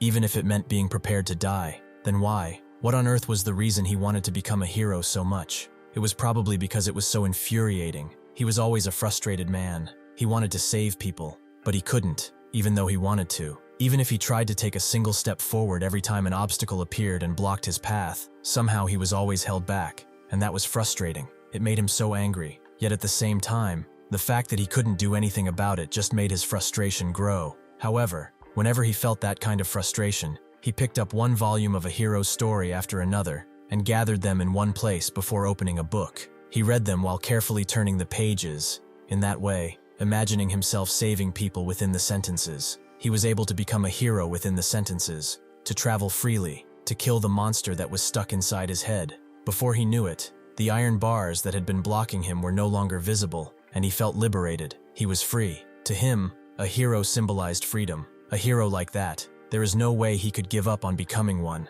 That is why it's a shame, as right here, this close in front of him, when the opportunity arose, he still could not reach for it. Even when he did, he paid the price. Just as he's about to close his eyes one final time, the person in his mind tells him that no, that sword definitely reached him. And with that, the surge of holy power grows within him. In truth, he is the one who awakened this new holy power. He is the one who is to become the new hero. Akela stares wide-eyed at this, and the demon knight plants his feet on the ground as the sword tries to fly into Kariel's hand. The demon knight refuses to let the holy sword go, as he wonders why that bastard is the hero. Why is a bastard who should have died now a hero? Perchun looks at the winged being in front of him and says that it's quite different from what happened in his time. He failed to consider something like this. The holy sword also possesses intelligence. Eventually, the blade begins to wrench itself free from the demon. It slips from the demon knight's hand, as the holy sword has chosen its master. As the story enters its middle part, as if announcing the end of the first act, the lights all go out at once and the curtains come down. Now the stage curtain rises, announcing the beginning of a new act. The new act begins as the hero Kariel, the protagonist of the play, reveals his true form. Kariel looks at his new self, and at his recovered arm. He is certain that he lost it. So how is it back? The sword speaks to him, addressing him as Kariel. There was no time, so she couldn't tell him before. But she is the holy sword Cladis. That's her name. From this moment forth, she shall be his blade. From now on, until forever. Reina continues searching for Kariel. After reaching the summit to find him, the first thing Reina sees is someone clad in dark crimson from head to toe, piercing through Kariel's abdomen, driving his arm further in. Immediately, she begins using a lot more magical power than she ever has, commanding the demon knight to die. But before she can unleash that power, Eldrick appears right next to her and crushes her hand, completely mangling it. Even Eldrick is a little disgusted and wonders why a little miss like her is doing something like this. Her parents are probably waiting for her at home, aren't they? Reina doesn't even register the pain as she tries to hit Eldrick with a strike, but Eldrick simply backhands her across the face. He wasn't really planning to hit her there, but kids really are scary these days. Since his earlier opponent was around his daughter's age, he couldn't even finish her off. Well, he was just putting on a show after all. Before he can swing his blade down at Reina and finish her, he gets distracted by Kariel's awakening, thinking that it's probably not good news for their side, but it is pretty. Before he can even turn around, Kariel is already behind him, carrying Reina. He asks if she's okay, His silhouette is shadowed by the sun, but she can see who it is. She lets out a small, tired smile when she sees that he has wings. He really did become a hero, didn't he? In that case, congratulations are in order. Kariel confirms as such, and tells her to just rest for a moment, as he will be right there. He puts her down gently, and Perchun approaches, noting that today good things are happening one after another.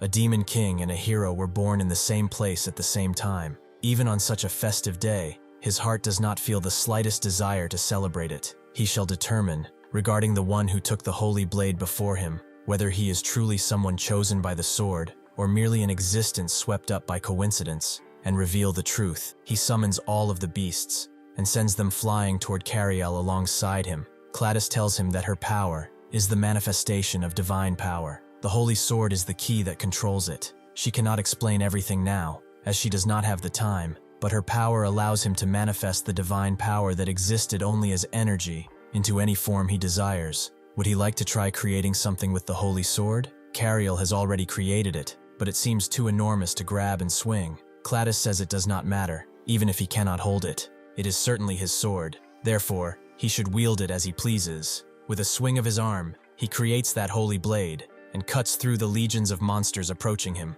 One after another, they fall under the power of the holy sword. Perchun finds this remarkable because, with a single gesture of his hand, Kariel tears apart legions effortlessly. If that is truly the case, then how will he handle this one? The three-headed dragon suddenly launches itself from its perch and rushes toward them, aiming its unholy fire directly at Kariel. Immediately, he shields himself with his own wings, but he knows he cannot hold out for much longer. At the same time, he can scarcely believe he is able to withstand flames from such a beast. There are still many things he can't quite believe, but unlike when he was young, when he felt helpless despite having hands and feet, the fact that he can now save many people at least gives him the will to do everything he can. He knows right now that he has to aim for that bastard's heart. He creates something sharper than anything else, making it capable of piercing anything, so that nothing may stand in his way ever again. He thrusts his hand forward and launches a gigantic spear of light. The spear hurtles at the dragon, going directly through its heart and killing it, sending it crashing down to the ground. Perchun doesn't even react, noting that it seems that an interesting fate awaits both of them in the future. Since Perchun is missing an arm, he will offer Kariel a question instead of applause. What is his name? Kariel holds himself up by the blade while he thinks that, since he was young, he always wanted to wear such a cool helmet just like Perchun's. Wearing a helmet like that, holding a sword that saves people, he wanted to reintroduce himself like this. A hero, Kariel, the warrior. That is his new title. Thank you for watching. See you next time.